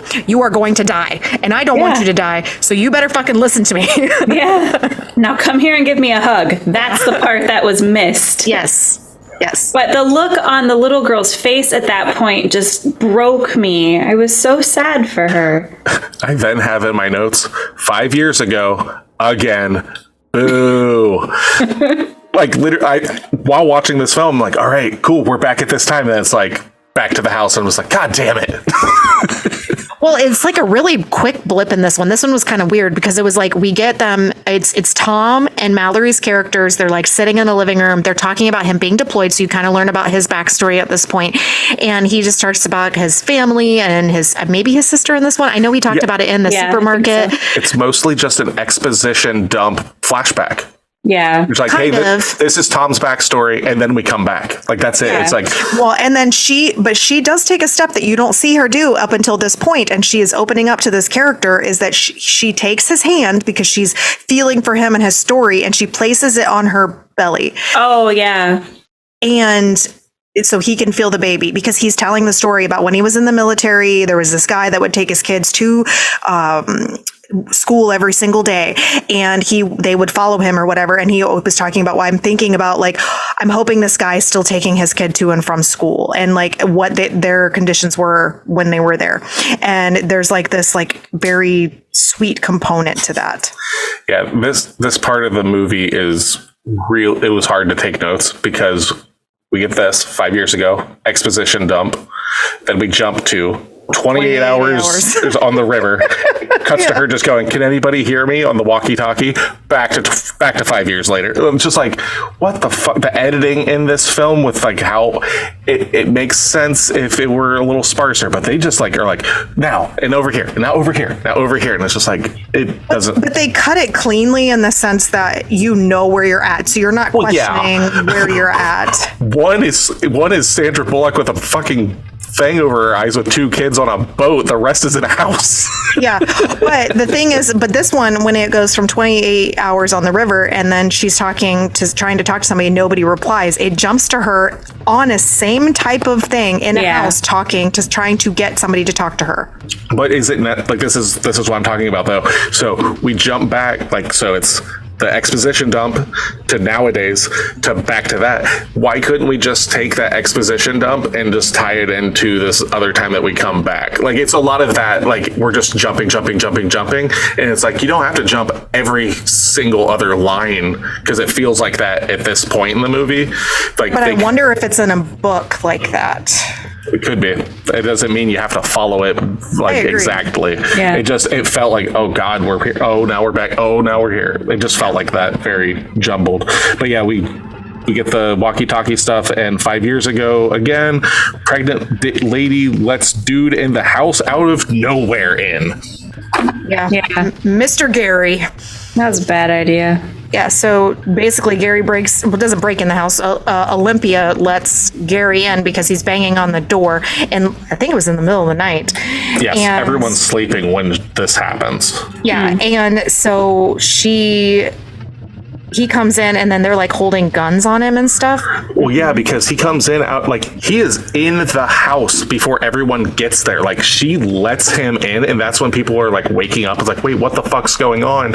And she's like, well, I remember what it was like to be scared and all this stuff. And I'm just like, Olympia, you dumb bitch, you're going to get your baby killed. Like, not just all these people, you are going to get killed being this fucking stupid. Kind of, like, yes. Yeah, and then he tells us a story of like why he's there. And I love that. I don't know why. I just really love that story. He was just like, I'm out of town with my coworkers and we were in this house. And then these bunch of psychos from this mental institution broke in and they made us go outside and they forced us to look at these creatures. And they're like, you didn't have to look. And he's like, my coworker, my boss or whatever, he tackled him to the ground. So I didn't have to. And it was like this very like, I love this guy who's the actor Gary in this because like I said earlier in the episode, he is from Pride and Prejudice and he plays a very cringy character in that. So I like him. Like, he's kind of sinister in this. I have a huge problem with this, though, considering every time we see these kind of characters in the film, anytime either side sees this, their eyes change. Yeah. These motherfuckers' eyes aren't changed at all. In this moment, they're not. Correct. But you why? Can't see them. You can't see them. I don't understand that. He's looking right at them the whole time when he's talking and stuff. There is no reason because we later see them change. It doesn't make unless he this still doesn't make sense. Unless his eyes change because he looks at the drawings that he already fucking drew. Yeah, there is a bit of a hole there, I would say. But I'm trying to think if there really is, or if it's just like it happens when you see them. But if you're the psycho, like this guy is, that your eyes can go back to normal because you've already seen it. That's bullshit. Then that is so bullshit to me. Because are the people later on also kind of psychotic, or are they? And every time you see them, their eyes are fucked. And like even like normal people, when they see them, their eyes get all fucked up. It's like it's non-stop. They use that later on. Like when you see them, their eyes are fucking all jacked up and everything. But for some reason, when he comes in, he looks normal. Yeah, and it makes me feel like they only do that just so you don't think he's a bad guy. It's not. It doesn't make sense. Well, I want to go back and watch that scene, and I want to know, like, I'm going to do this on my own, just for my own homework, because I want to go back and I want to see, because this is at nighttime. He's standing in a hallway. He's not under like dim lights. He's kneeling on the ground. Like we don't get a lot of like direct vision into his eyes. Like they spend a lot of time when these scenes happen. You get to visually see the eyes change. I'm wondering if there is some kind of change, but we're not noticing it because they're not focusing on it. So I'm curious if that's something that we're missing or not.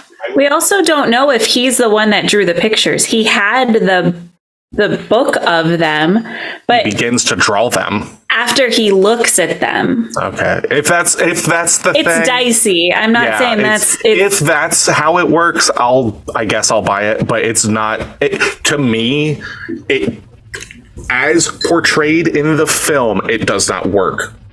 If the reason for it is supposed to be he wasn't changed until he saw these photos that weren't his and all this stuff, but he's already like putting on the music and being all fucking weird and stuff, and then displays these photos. The motherfucker to me has already been changed. Like if the purpose was that he wasn't, and then that's when he changes, it didn't convey that to me.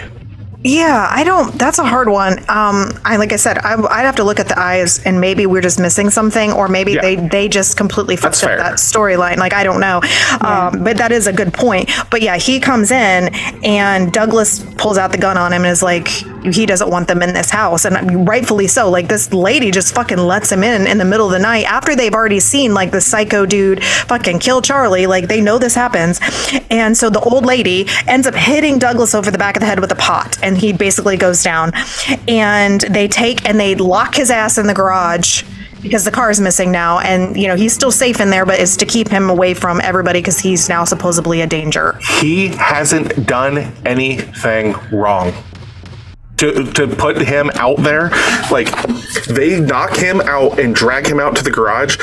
These people are letting possible problems in. They get away scot-free. This guy is just trying to keep everyone safe, and they fucking throw him in the garage. Yeah, I didn't like that he went to the garage. I was hoping that Gary would go to the garage. And it's portrayed that Tom's this hero guy and like takes him out. It's like, you just sleep out here.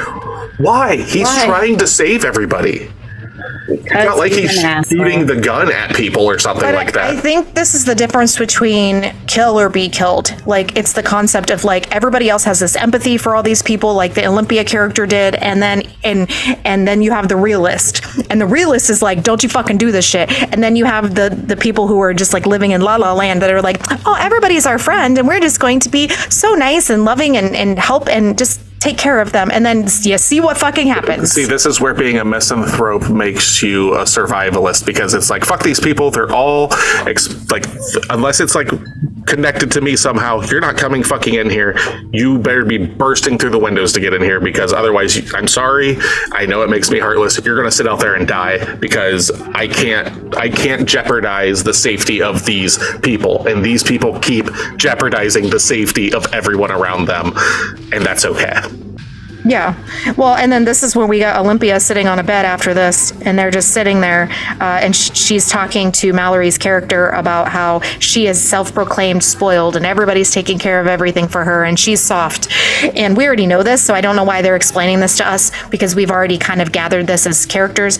And she then turns to her Mallory's character, and this is my least favorite part of the movie. Yes. She says, if something happens to me, I want you to take care of my baby.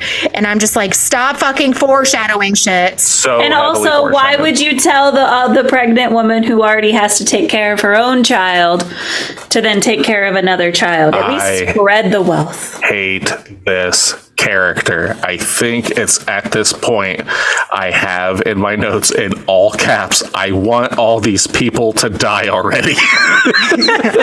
Well, it's just like, why? One, yeah, I didn't even think about that, Tasha. Like, why would you just be like, hey, you're gonna be taking care of a baby in the middle of the end of the world, and why don't you take care of mine too? And it's you like, obviously have motherly tendencies.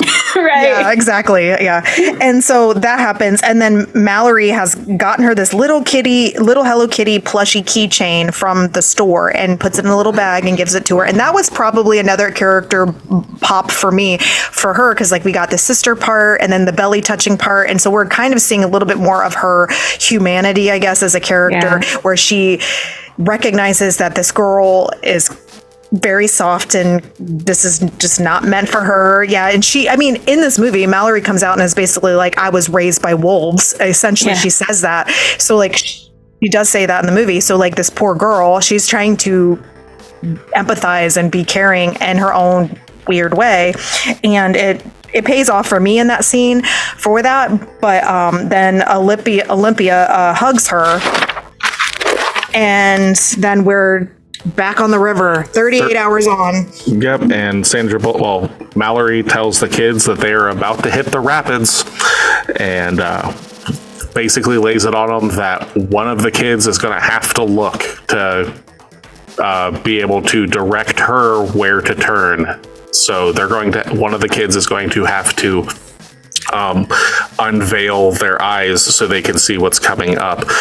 And I believe it's at this point the girl says that she'll do it. Boy does it first. Oh, Boy does say it first? And that's when she was... In that scene or in the next scene? Because this happens twice in the movie. That's when I figured out who was whose child. Was Boy says, I'll do it. And she goes, no, I'll decide. Yeah, because it definitely sets up a Sophie's choice kind of thing of it's alluding to the fact, in kind of a red herring way, but it alludes to the fact that she is going to have to choose which one of these kids is going to die to save the others. Yeah, because she says, if I look, I won't make it. And so she's trying to have to decide which child to pick or whatever. And this scene got me teary-eyed. And then the scene where they go through the rapids, which is a little bit later on, I was full on crying. And I've seen this movie 5 times and I'm still crying. Now, I cried so much. You did? I just kept going. Tore me apart. I just kept getting mad. I'm like, why aren't you listening to Douglas? He clearly, I'm just, God damn it. Haven't you guys watched The Walking Dead? Or it's about survival. You should be trying to survive. And it seems like these people just want to fucking die until it's too late. Yeah. None of the past stuff made me sad. It's all of the on the river. It's all the river stuff. Yeah. I wanted Sandra Bullock and John Malkovich to live happily ever after together. That would have made this film a lot better for me. Right. So now after all this goes on, we jump back into the past. Nick's favorite. God. And the song "Say a Little Prayer for You" is playing, and they're dancing in the kitchen, cooking. And Olympia goes into labor, and they're taking her, and they're getting blankets and stuff ready to go deliver her baby. And then Mallory standing in the kitchen, getting the bucket of water or whatever they need, and her water breaks, and she kind of trails like a whole bunch of water all over the floor in the kitchen. Slip hazard. Yep. And it looks like she was already going through labor before too, where she's just quietly dealing with it while Olympia is just it's happening, and being the big to do, and Sandra Bullock is just I have to just deal with this. Yes. Yeah, and it's it's at this point that I'm just all this stuff's kind of going on, and the camera cuts to the new guy. What's his name? Gary. It cuts to Gary, and he's putting a record on, and I'm literally going I think this guy might be fucked up, and then it instantly is just this guy's fucked up. Yep. So he's putting on classical music, and then he brings out this art folder thing, and then it's all this demonic it's all charcoal drawings of Lovecraftian horrors. It's just disembodied eyes and teeth and claws shadows, and stuff, which I think's kind of cool. And I wish they would have kind of leaned into given us a little something, but we get nothing. Yeah. And so then this is actually realistically, this whole scene from, I would say, the kitchen scene all the way to the end of this is probably one of my most favorite scenes in the movie, because it is so intense and it is really cool how it plays out, in my opinion. So Mallory, go ahead. I would say that this is when the third act starts. Everything has been set in motion, and this is where so labor happens, and from labor on is we are in the ramp up to the climax to resolve the film.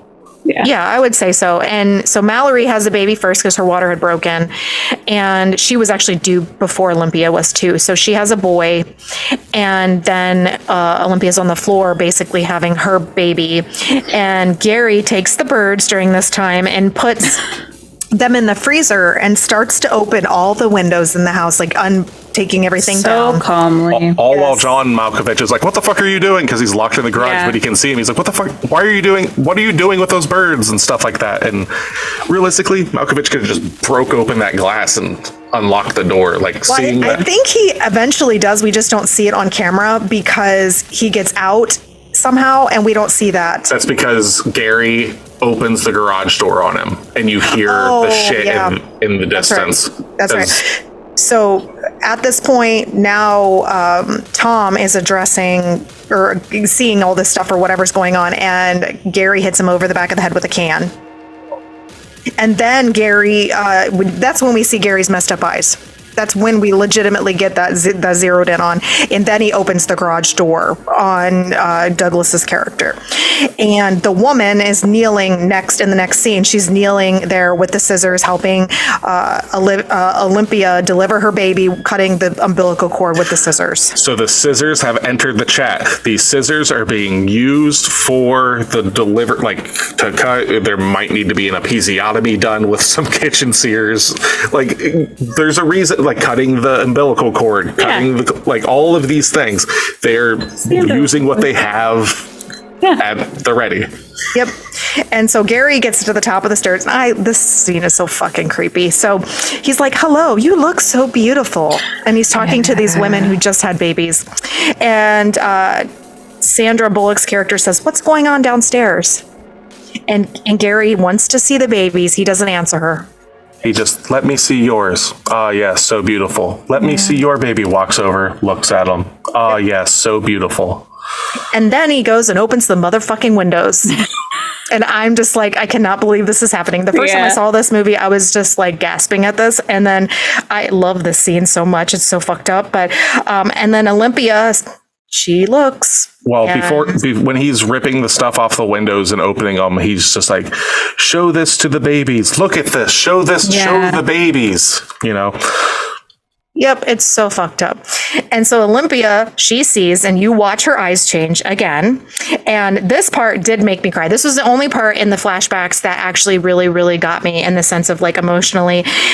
She starts to go and jump out the window and takes her baby with her. And Mallory gets up on her knees, not facing the window, and is begging her to give her baby. "Just let me hold her for a second. Just let me hold her. Just let me hold her." And she finally like looks at her with her eyes all fucked up, hands over her baby, and then just proceeds to swan dive out of the fucking window. And I was just like, she says they're not so bad. Like when she sees them and her eyes are changing, that's her quote, is she just goes, "They're not so bad," and then just yeets herself out the window. But it's only 2 stories. Like, I don't know. Could have lived, I guess. And then Gary then takes the older woman that I don't even know her name really. I think it's Cheryl. Okay, well that lady, The blonde, the older lady, blonde hair. Yeah, I think it's Cheryl. Yeah, she. Gary then gets behind her and she's squeezing her eyes shut really, really tight. And Gary gets behind her and starts prying her eyes open. And then she sees, and then she takes those scissors that she used in order to cut the umbilical cord and stabs herself in the side of the neck. Yep. Repeatedly. Yes. Yeah. Hereditary. And the sound design on this was pretty good. Like it's not like that you hear a lot with stabbings. It's wet and it's like you can hear it like getting in there. And it's pretty gross.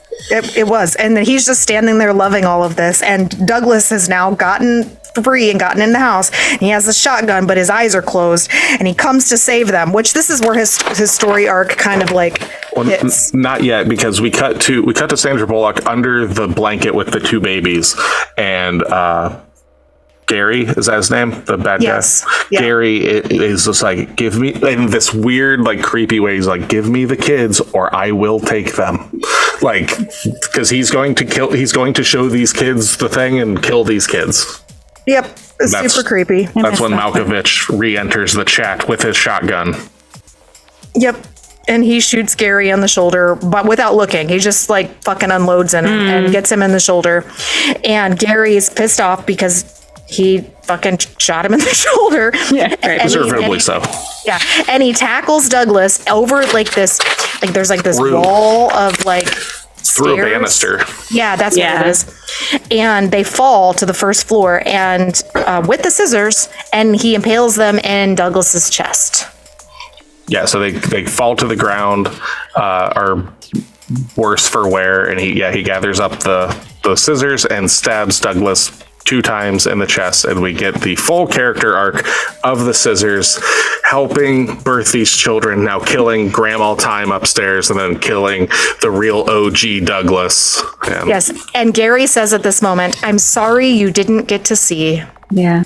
Like, I he thought that was very sad. I thought that was pretty cool. Like, Yeah, it was. And then this is the very moment that Mr. Tom wakes up after being hit in the back of the head with the can. And there just happened to be a shotgun between the two of them that was, what's his name's? Douglas's. And they are fighting to get the shotgun. which Gary is clearly like almost to the trigger, and Tom barely has his fingers on the tip of the what's the barrel? Thing? No, the barrel. The barrel. I gun a lot.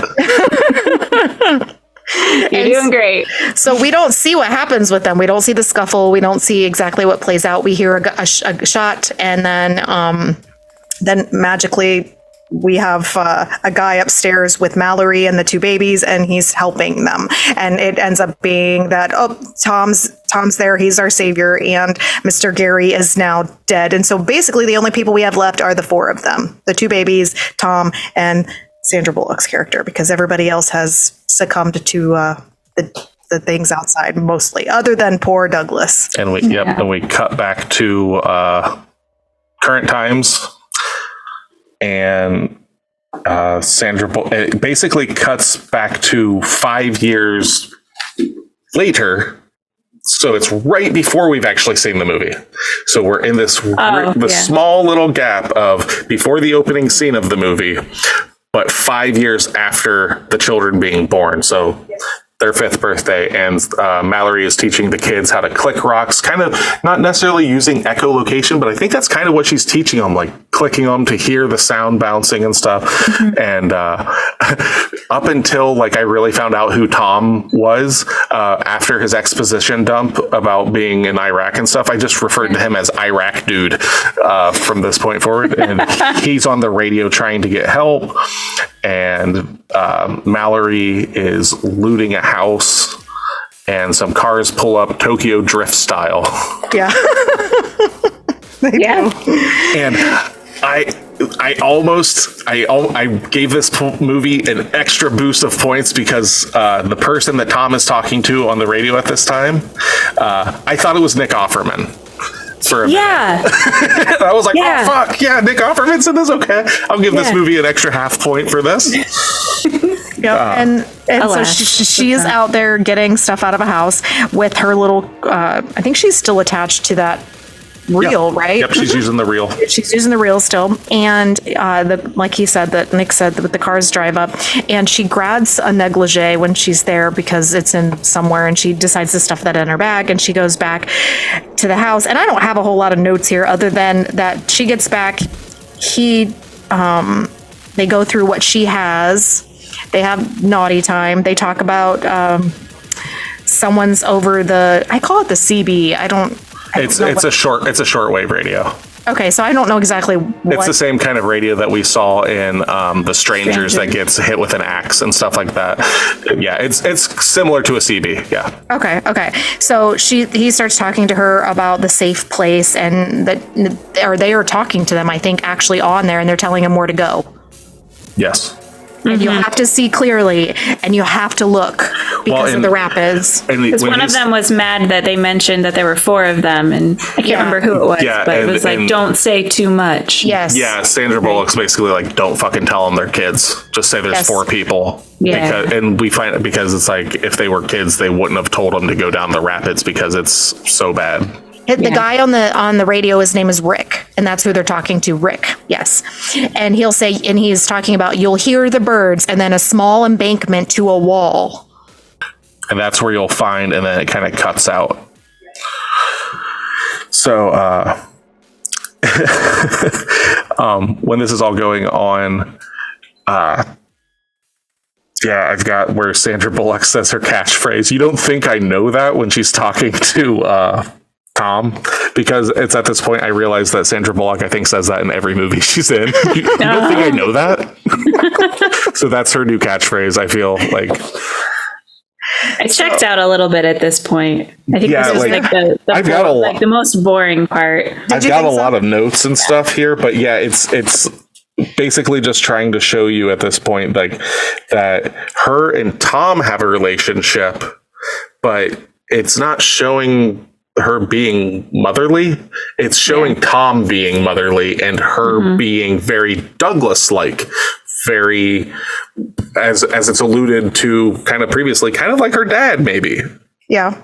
Well, in this, after they talk to Rick on the I'm going to call it the CB because that's what I have it written as. They go outside to get water, and they're both blindfolded. Her and Tom are, and they start arguing about whether or not it's safe or if Rick is lying, and they are arguing about it. And then I have it in here that they go back in, and she is talking to.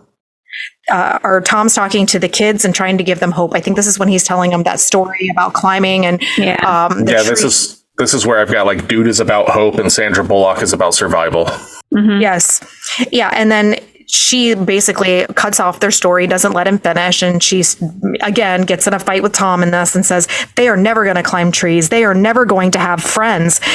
And then he throws back in her face, well, you never named the kids. So their names are girl and boy at this point in the movie. And this really pissed Nick off in the movie because he was like, that's so not right. Fucking stupid.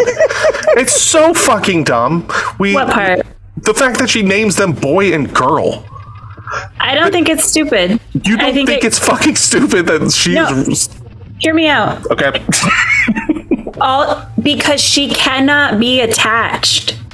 If you give them names, you'll be more attached. She wants these kids to survive, but by not giving them names, she still has that distance. Yeah, I agree. Yeah. And this is why her supposed character arc that we get in the legit like last 2 minutes of the movie, I think is bullshit and cheap. Oh God, I died. That's so fucking dumb. I thought it was brilliant. Oh, I fucking hated it because it felt cheap. It felt cheap. Not. She connects with Not all at of the these very people. end. Yes, Not she at the connects with all these people through the movie and has. She all has these an things, but arc she before refuses- then. No, but it's not with the kids, and it feels unwarranted. It is with the kids. It is. No. Yeah, she has it. It's in the woods. In the woods. That's when everything. Nick's leaving. That's when everything like comes crashing down, and she realizes like how much these kids actually mean, and how like devastated she really would be if something happened. Like it's survival, survival, survival. No attachment. I cannot have emotion. I have to have distance. And then realizing in that moment in the forest that there is an attachment, whether she wants there to be or not. I just don't. I agree with Tasha. I just don't. It doesn't we're getting feel to that part. Yeah, we're going. Go. We're getting there. So anyway, he starts nagging her, Tom does, about her not naming the kids. And she says, every single thing I've done is for them. So she is very blatant, like everything, regardless of, and this is when I was telling Nick about this yesterday. I was like, we were arguing about this too. And he was like, yeah, except love them.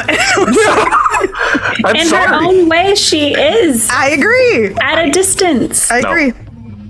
Okay. She is taking care of them in the way that's a necessity in order for survival. And Tom is the mom of this, and that portrayal of the feelings and the emotions. That's fine. She doesn't need to do that at this point because he fills that role. Right. Yeah, I 100% get that. Go on. So Tom comes out and says, because of the cars and the crazies, and she's like, I heard them again. She says, he comes out and he says, you're not going out searching by yourself anymore. We're going as a family. And so they go out to get supplies again as a family. And they go in, or he goes in first, and then they all come in. He lets them in the house once he knows everything's safe. That's so dumb.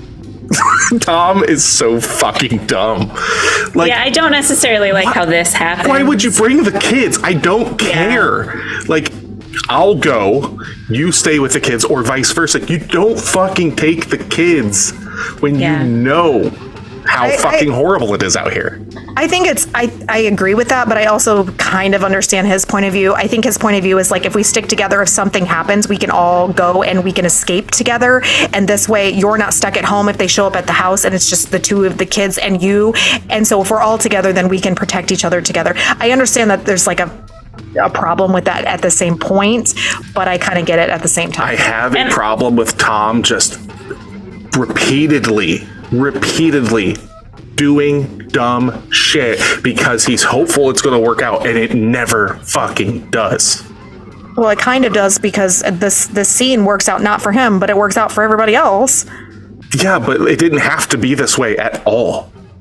It's because he wanted to bring the whole family along and everything is the reason he ends up doing what he does. If he didn't bring the family along, which was his idea, he wouldn't have to do what he does. Probably. He could have just escaped. Maybe. Yeah.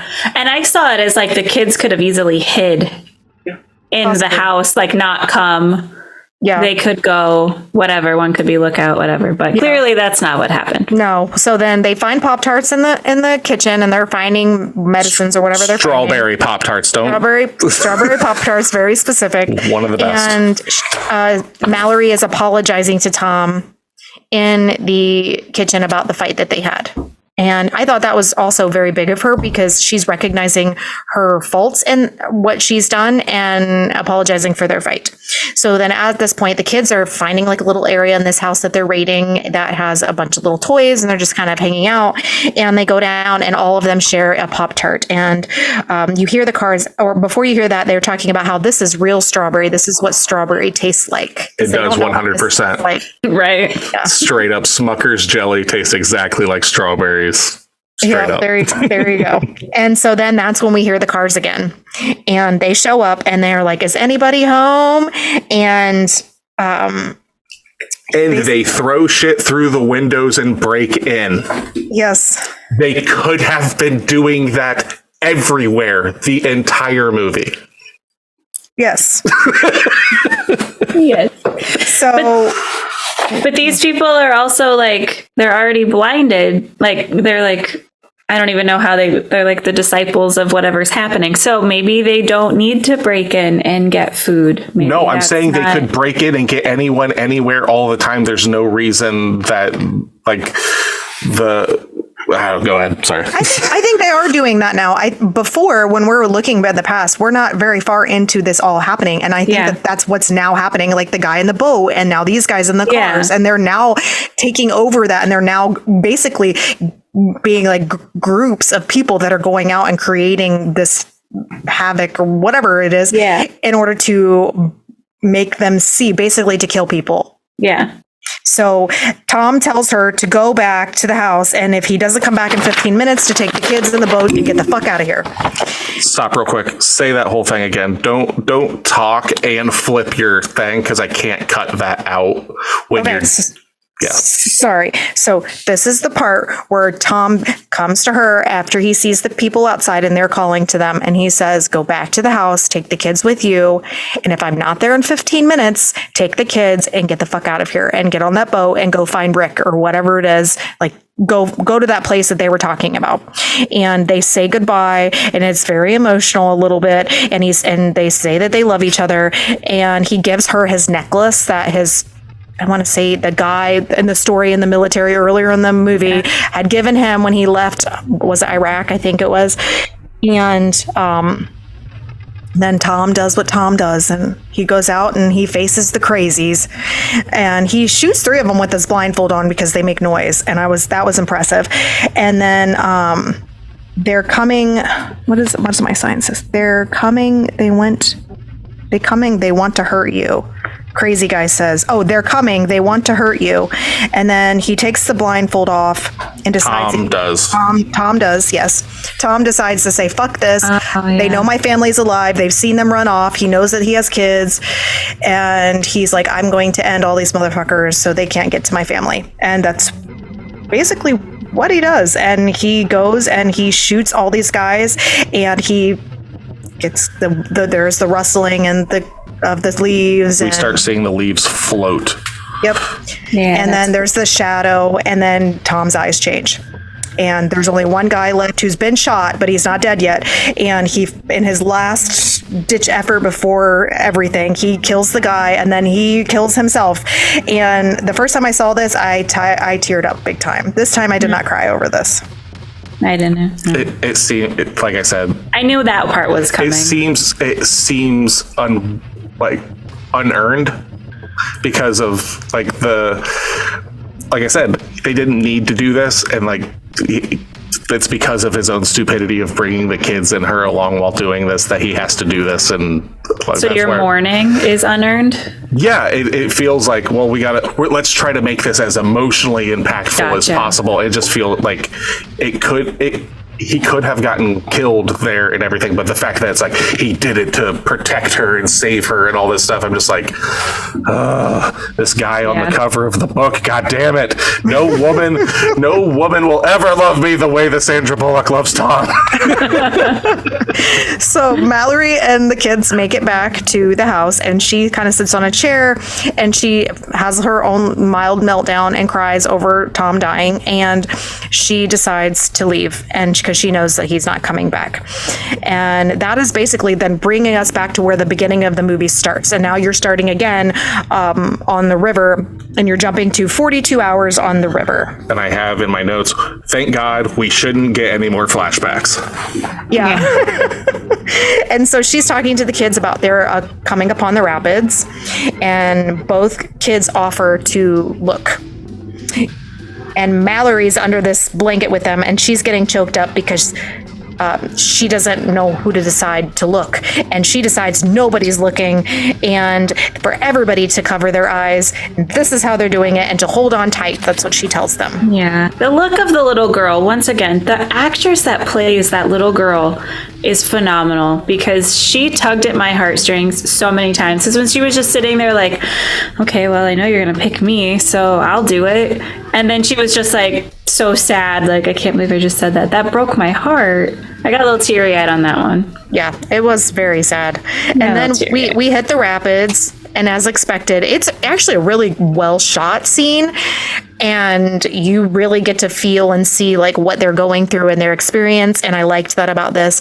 And the boat eventually goes over as expected, and she comes up for Mallory's character comes up for air, and she's yelling out for the kids, boy and girl. And she finds boy first, and he's like held onto like a rock, and then girl is ringing the bell on the shore, and she's just curled up on herself, soaking wet. And they make it through the rapids basically, and they are soaked as they're going through the woods, and they have their birds. Well, hold on real quick. Okay, what am I missing? Well, you're not missing anything. I just have a comment at this point in the movie. So they all flip in. These are 5-year-olds. These are heavy rapids. Mm-hmm. I've been in rapids. None of them have safety vests or anything. Those kids are dead. She is more than likely dead as well in real life. Well, this isn't real life. I understand that, but it's trying to make this like survival thing. So for like at this point in the movie, what I thought was going to happen that would have worked for me, and it's because they cast Sandra Bullock, I knew that they weren't going to do this. I thought it was going to go kind of the way of The Road, which you previously mentioned. I thought Sandra Bullock's character was going to die. The kids were going to somehow get washed up onto the surface at the right near all the bird sounds, and that was going to be the payoff. And I think that would have been a better character arc for Sandra Bullock's character, personally. Okay. I don't, but I can see what you're saying. Yeah, that's fine. Because I feel like she did everything she could, even to the last minute, to save her kids. I think both would have worked successfully, but I like this ending better. Yeah. And like you said, I think this movie is definitely made more towards women because of the mother aspect, and then the main male character that's like the love interest is a hot guy. So I think that we're kind of running into that. And so basically they start going through the woods in this movie, and her sister starts talking to her. So it's these entities that are surrounding them as they're blindfolded, and they're going through the woods trying to find these birds, like follow the sounds of the birds. Mm-hmm. And she starts hearing her sister talking to her, and she falls down like a ravine essentially, and the kids are yelling for her, so she gets separated from them, and they can't find each other because she bumps her head, wakes up. We don't know the time passing in this moment because she's out for a little bit. And she gets up and she goes to find the kids, and the alien, I call them the aliens in this, are trying to get into her head essentially, and they're talking to her, and they're also at the same time trying to get into the kids' heads and telling them, using her voice, which isn't really her, to tell them to take their blindfolds off. I did like that about the thing. They just refer to it as the things. Yeah. I like that manipulation aspect of it. I wish they would have done that more. Likewise. And stuff. And like that's where it's like, oh, that's kind of cool, but you don't get it that often. So it's just like, I wish they would have done that more. Yeah. And well, I guess it's just like, it's because it's with you this whole time. And so like you get to feel it. And I think that's the difference between the rest of the movie. It's like it shows and it goes. And this time it's like staying with them. Here's a question that just kind of came to me. So you don't have to see them, right, for them to be doing that to you. Right. Why weren't they doing that to them in the truck when they're going to the grocery store, when they're completely surrounded? Like they're inside of something. There's all this kind of stuff that I'm like, go on. Yeah. So she at this point is yelling at this entity saying, "Do not take my children," and she's trying to find them. And the kids are like, "I thought I'm not supposed to take my blindfold off," as they're thinking it's her. And like, this is where the anxiety raises when you're first watching the movie, because the little girl starts taking her blindfold off. And this is the arc that I'm referring to, not the one at the end. Okay. Yeah. This part. Yeah. And I love this part because I was sobbing like a baby. So, so she finds the boy. And then the boy says, and then she's calling for girl as she's holding boy and making sure he's okay. And the boy says to Mallory, well, she's scared of you. That's why she's not coming. And so Sandra starts going into the story about how much she loves her and cares about her and just wants her to be okay, basically. And they need to go find the birds. And so the little girl comes to her and they embrace, and they go and they get to the wall of the birds, and she starts hearing Tom's voice, and it's calling to her, but she doesn't listen to it. And she starts grabbing the kids, and they're like running, I guess is what my thing says. And this is where the only time I heard intense music. Yeah. Things are following them. Yeah, because it's hard to hear, like at points, like they can't even follow the bird sounds because of how loud the entity is around them. It's just like this cacophony of wind and leaves rustling and stuff. They can barely hear each other talk. And yeah, as they're running, they're being chased, trip, repeat, and they find a house. That's kind of like what I've got here. It's like they're running, they fall, they get up, they run, they fall, like that kind of thing. They get to the house, which when you first see it, I was like, oh, this looks like maybe like a military barracks kind of, some like fortification kind of thing. And she's freaking the fuck out about like, let us in, blah, blah, I have kids. And basically gets to the point where this is what I'm talking about. She's like, just please let my children in, which is fine. Like that's what I was talking about. Like do that kind of thing or whatever, but go on. Yeah. So she's doing that, and they let her in and the kids in, and they check their eyes to make sure that they haven't been infected and they're not one of the crazies. Which, go on. I know. Go ahead, Tasha. I'm confused as to why you're upset yet don't want to say anything. Like it's the whole thing of like when Gary shows up and stuff. Like because that was 5 years later. They didn't know these things, and now they do. We as the viewers are watching it, and we see his eyes all the time. Like you're saying, like go back and look, but it's like his eyes aren't fucked up. You don't know that. We weren't paying attention. They were not making that a point. I was like, that's what I'm saying. It's like I figured maybe you were blind. We don't know this. Okay. Sorry. So this is when they come in and they get to meet Rick, the guy they were talking to over the radio, and he says it's not Nick Offerman. No, it's not. I was sad.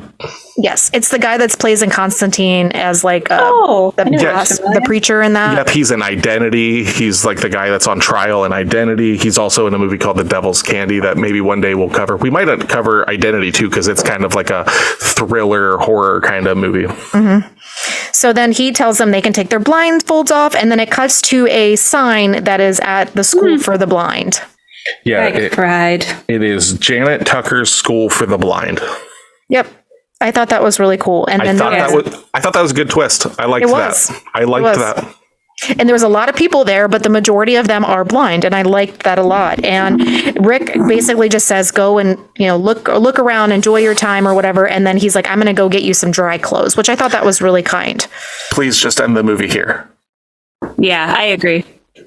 I like the very end, but this would have been satisfying too. Honestly, I would have been fine with them.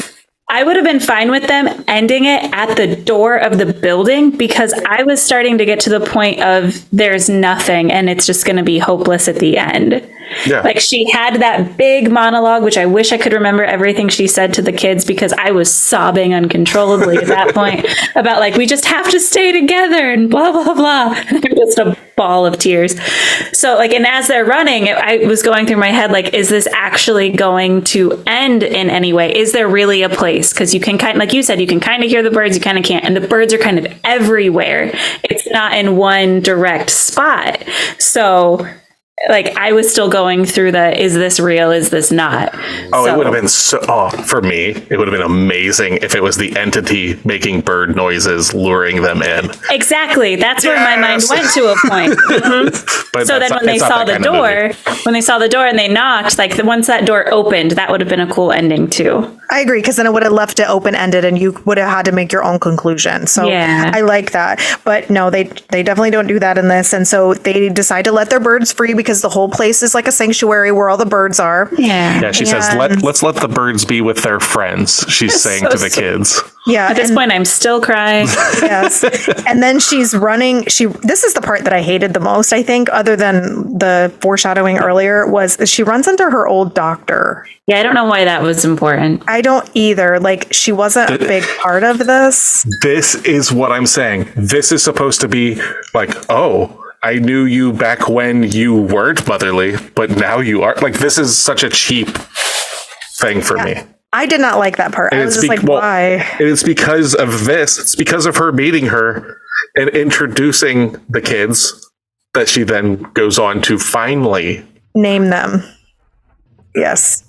And she names the little girl after her biological mom. Olympia. Yes, Olympia instead of Olivia, because I swear that's what I said through this whole movie. Anyway, and then the boy is after Tom, which was technically, like in this movie, his proxy dad. Olympia gave Mallory name ideas for this child. Does not name her any of them. They're all Disney princesses. Yeah. She specifically wanted to call her Cinderella so she could call her Ella. That's what I was hoping for. That's what I was hoping for too. And I just fucking hated this part so much. I'm sorry. I did not like that, because I felt like it was just like her giving names off the cuff and she hadn't thought about it at all. And it was like, you're Tom. That's what I'm saying. It's the guy that died that loved you and took care of you for 5 years. His name was Tom. And then you're Olympia because your mom that you came out of that died tragically, her that's her name. She should have named her Ella. And then Tom was fine name. It was an honor name. Should have named her son Ryan after the dad, or Douglas after the real OG, or just name the child Scissors, because obviously she doesn't give a shit about naming them anyway for 5 fucking years. But she loved Tom, so that makes sense. Yeah, but actually I just thought about this right now. Wasn't her sister's name Jess? Yeah. You should have named him Jess. Anything. And it's just like... Oh, I hate this. I hated it so much. Yeah. I liked that they finally have identities, and the only thing I like about this is that it takes their drama, all this stuff trying to survive, and then they get to the point where they can finally breathe and let their hair down, essentially, and the birds get to be free, and now you get to have humanity, and you get to love, and you get to basically breathe for the first time. So now you get your name, and exactly. I like that part. Yeah, I just think the names were very poorly chosen. I think the fact that since she met her OBGYN, that is supposed to be, oh, you know what? Let me tell you about your mother. And you, child, you are named this. And then the fucking film ends. It's so cheap. Sorry. And then the kids get to go play, and you get to see that. The end. The movie's over. Nick's happy. God. They're so... Okay. So that's Bird Box. I know that I fucking tore it to shreds while we were going through and everything. It is not a bad movie. There is a good story in it, but my problem with it is how it's put together. Is my biggest part of it. That's fine. But that's my biggest thing. If it would have been put together in a more linear way, that would have caused there to be more tension. It wouldn't, the foreshadowing wouldn't have been so bad and everything. I would have easily given this movie an extra point, or maybe a point and a half. Well, definitely an extra point and a half if Nick Offerman were in it. He wasn't, but yeah. So then why don't you go ahead and start then? Okay, I'm gonna make this brief, but I am giving Bird Box a 5. Okay. Because I have huge issues with what I consider undeserving payoffs, and I use that lightly. I think that what they're doing, like with Tom and like with the names at the end and stuff, I don't think that they're warranted personally. Like, I just don't think it works. And then the fact that it's not, like, they try to use this back and forth mechanic in the movie to make it like two things going on at the same time. I don't think they do it well. And I think it gets really choppy because of it. I'm not going to say it's a bad movie. It is 5 for me. Is like, it is a movie that, through all of its flaws, it will have its people championing it. I didn't know what the score of this movie was before I gave it its score. So when I did end up reading Metacritic and all that stuff, giving it between 5s and 6, I'm like, I believe that for once, I think that's where it should sit personally. Excuse me. I am not the target audience for this film. I am aware of that. And because of that, I am going to leave the floor to you women to give your... you girls, you're both... I'm not saying... I didn't say you said anything. Just how you said it, really, more than anything. I'm saying I'm giving the floor to you women, to you guys. It would have been the same... Shut up. I'm not going to disparage this film anymore, is what I'm saying. I got it out of my system. It's a 5 out of 10 for me. Okay. You guys, give the floor to you, genderless things that we don't see. Go for it, Tasha. You women. So I really like dual timelines. I like the back and forth. Knowing that it's a book, that's yet another thing that I seek out in books, are multiple timelines, multiple perspectives. So I really like that component of it. I get bored if it's too linear. If it's linear all the time, I can check out of it pretty quickly. Thus the inattentive component of it. Going back and forth keeps me interested, because then I'm excited to go back to the other timeline and jumping. I do think there are a lot of holes in it that aren't addressed. But that's another thing. It's kind of the nature of a book adaptation. There wasn't a ton of storyline, and going back, like taking myself out of watching it, I'm aware of that. Watching it in the moment, I had such an emotional reaction to a lot of it. That part got that was okay, because it affected me emotionally, which I look for in a lot of movies, either scared or, tugging on the heartstrings, having that mom component that does that for me. I'm giving this a 7.5. I'm giving this an 8. I've been bouncing between a 7 and an 8, and I think I'm going to give it an 8. Wow. I will definitely watch this again. I will recommend it to people.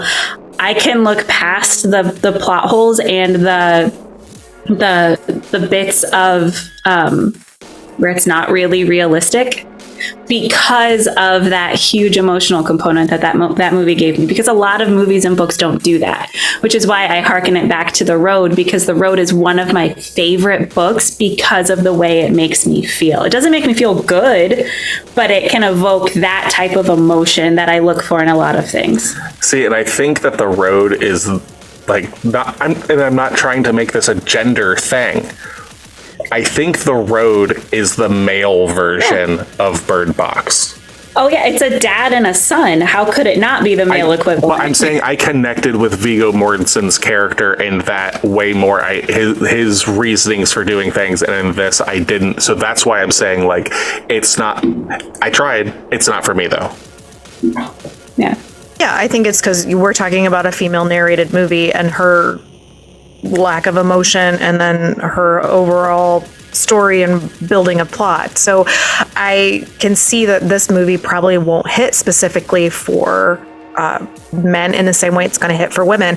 I also kind of feel like that in some of the other movies we've watched, like we have a different relationship with different characters based on our own life, you know, whatever we've been through on our own. Absolutely. So I feel like, well, especially like even we talked about this when we watched The Witch, like somebody who is very religious is going to hit you pretty damn hard in that movie, a lot more than it's going to hit us because we don't necessarily follow that religious background. So this movie, I'm kind of like Tasha in that, like, this is like literally my 5th time I've seen this movie. I watched it. I had my kids watch it.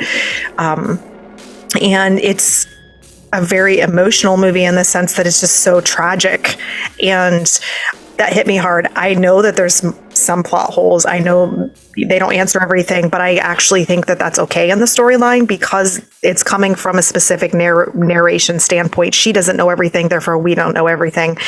And so that makes sense to me. And I like the crazies component of it. Nick did not like that part of it.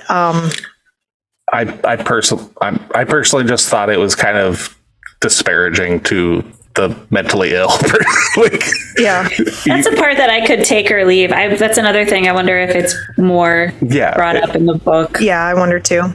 And overall, I think this movie is very watchable. Like I said, I've gotten emotional or cried in this movie every single time I've seen it. So that says something about it. And I am one of those people that will rewatch movies over and over again if I really, really love them.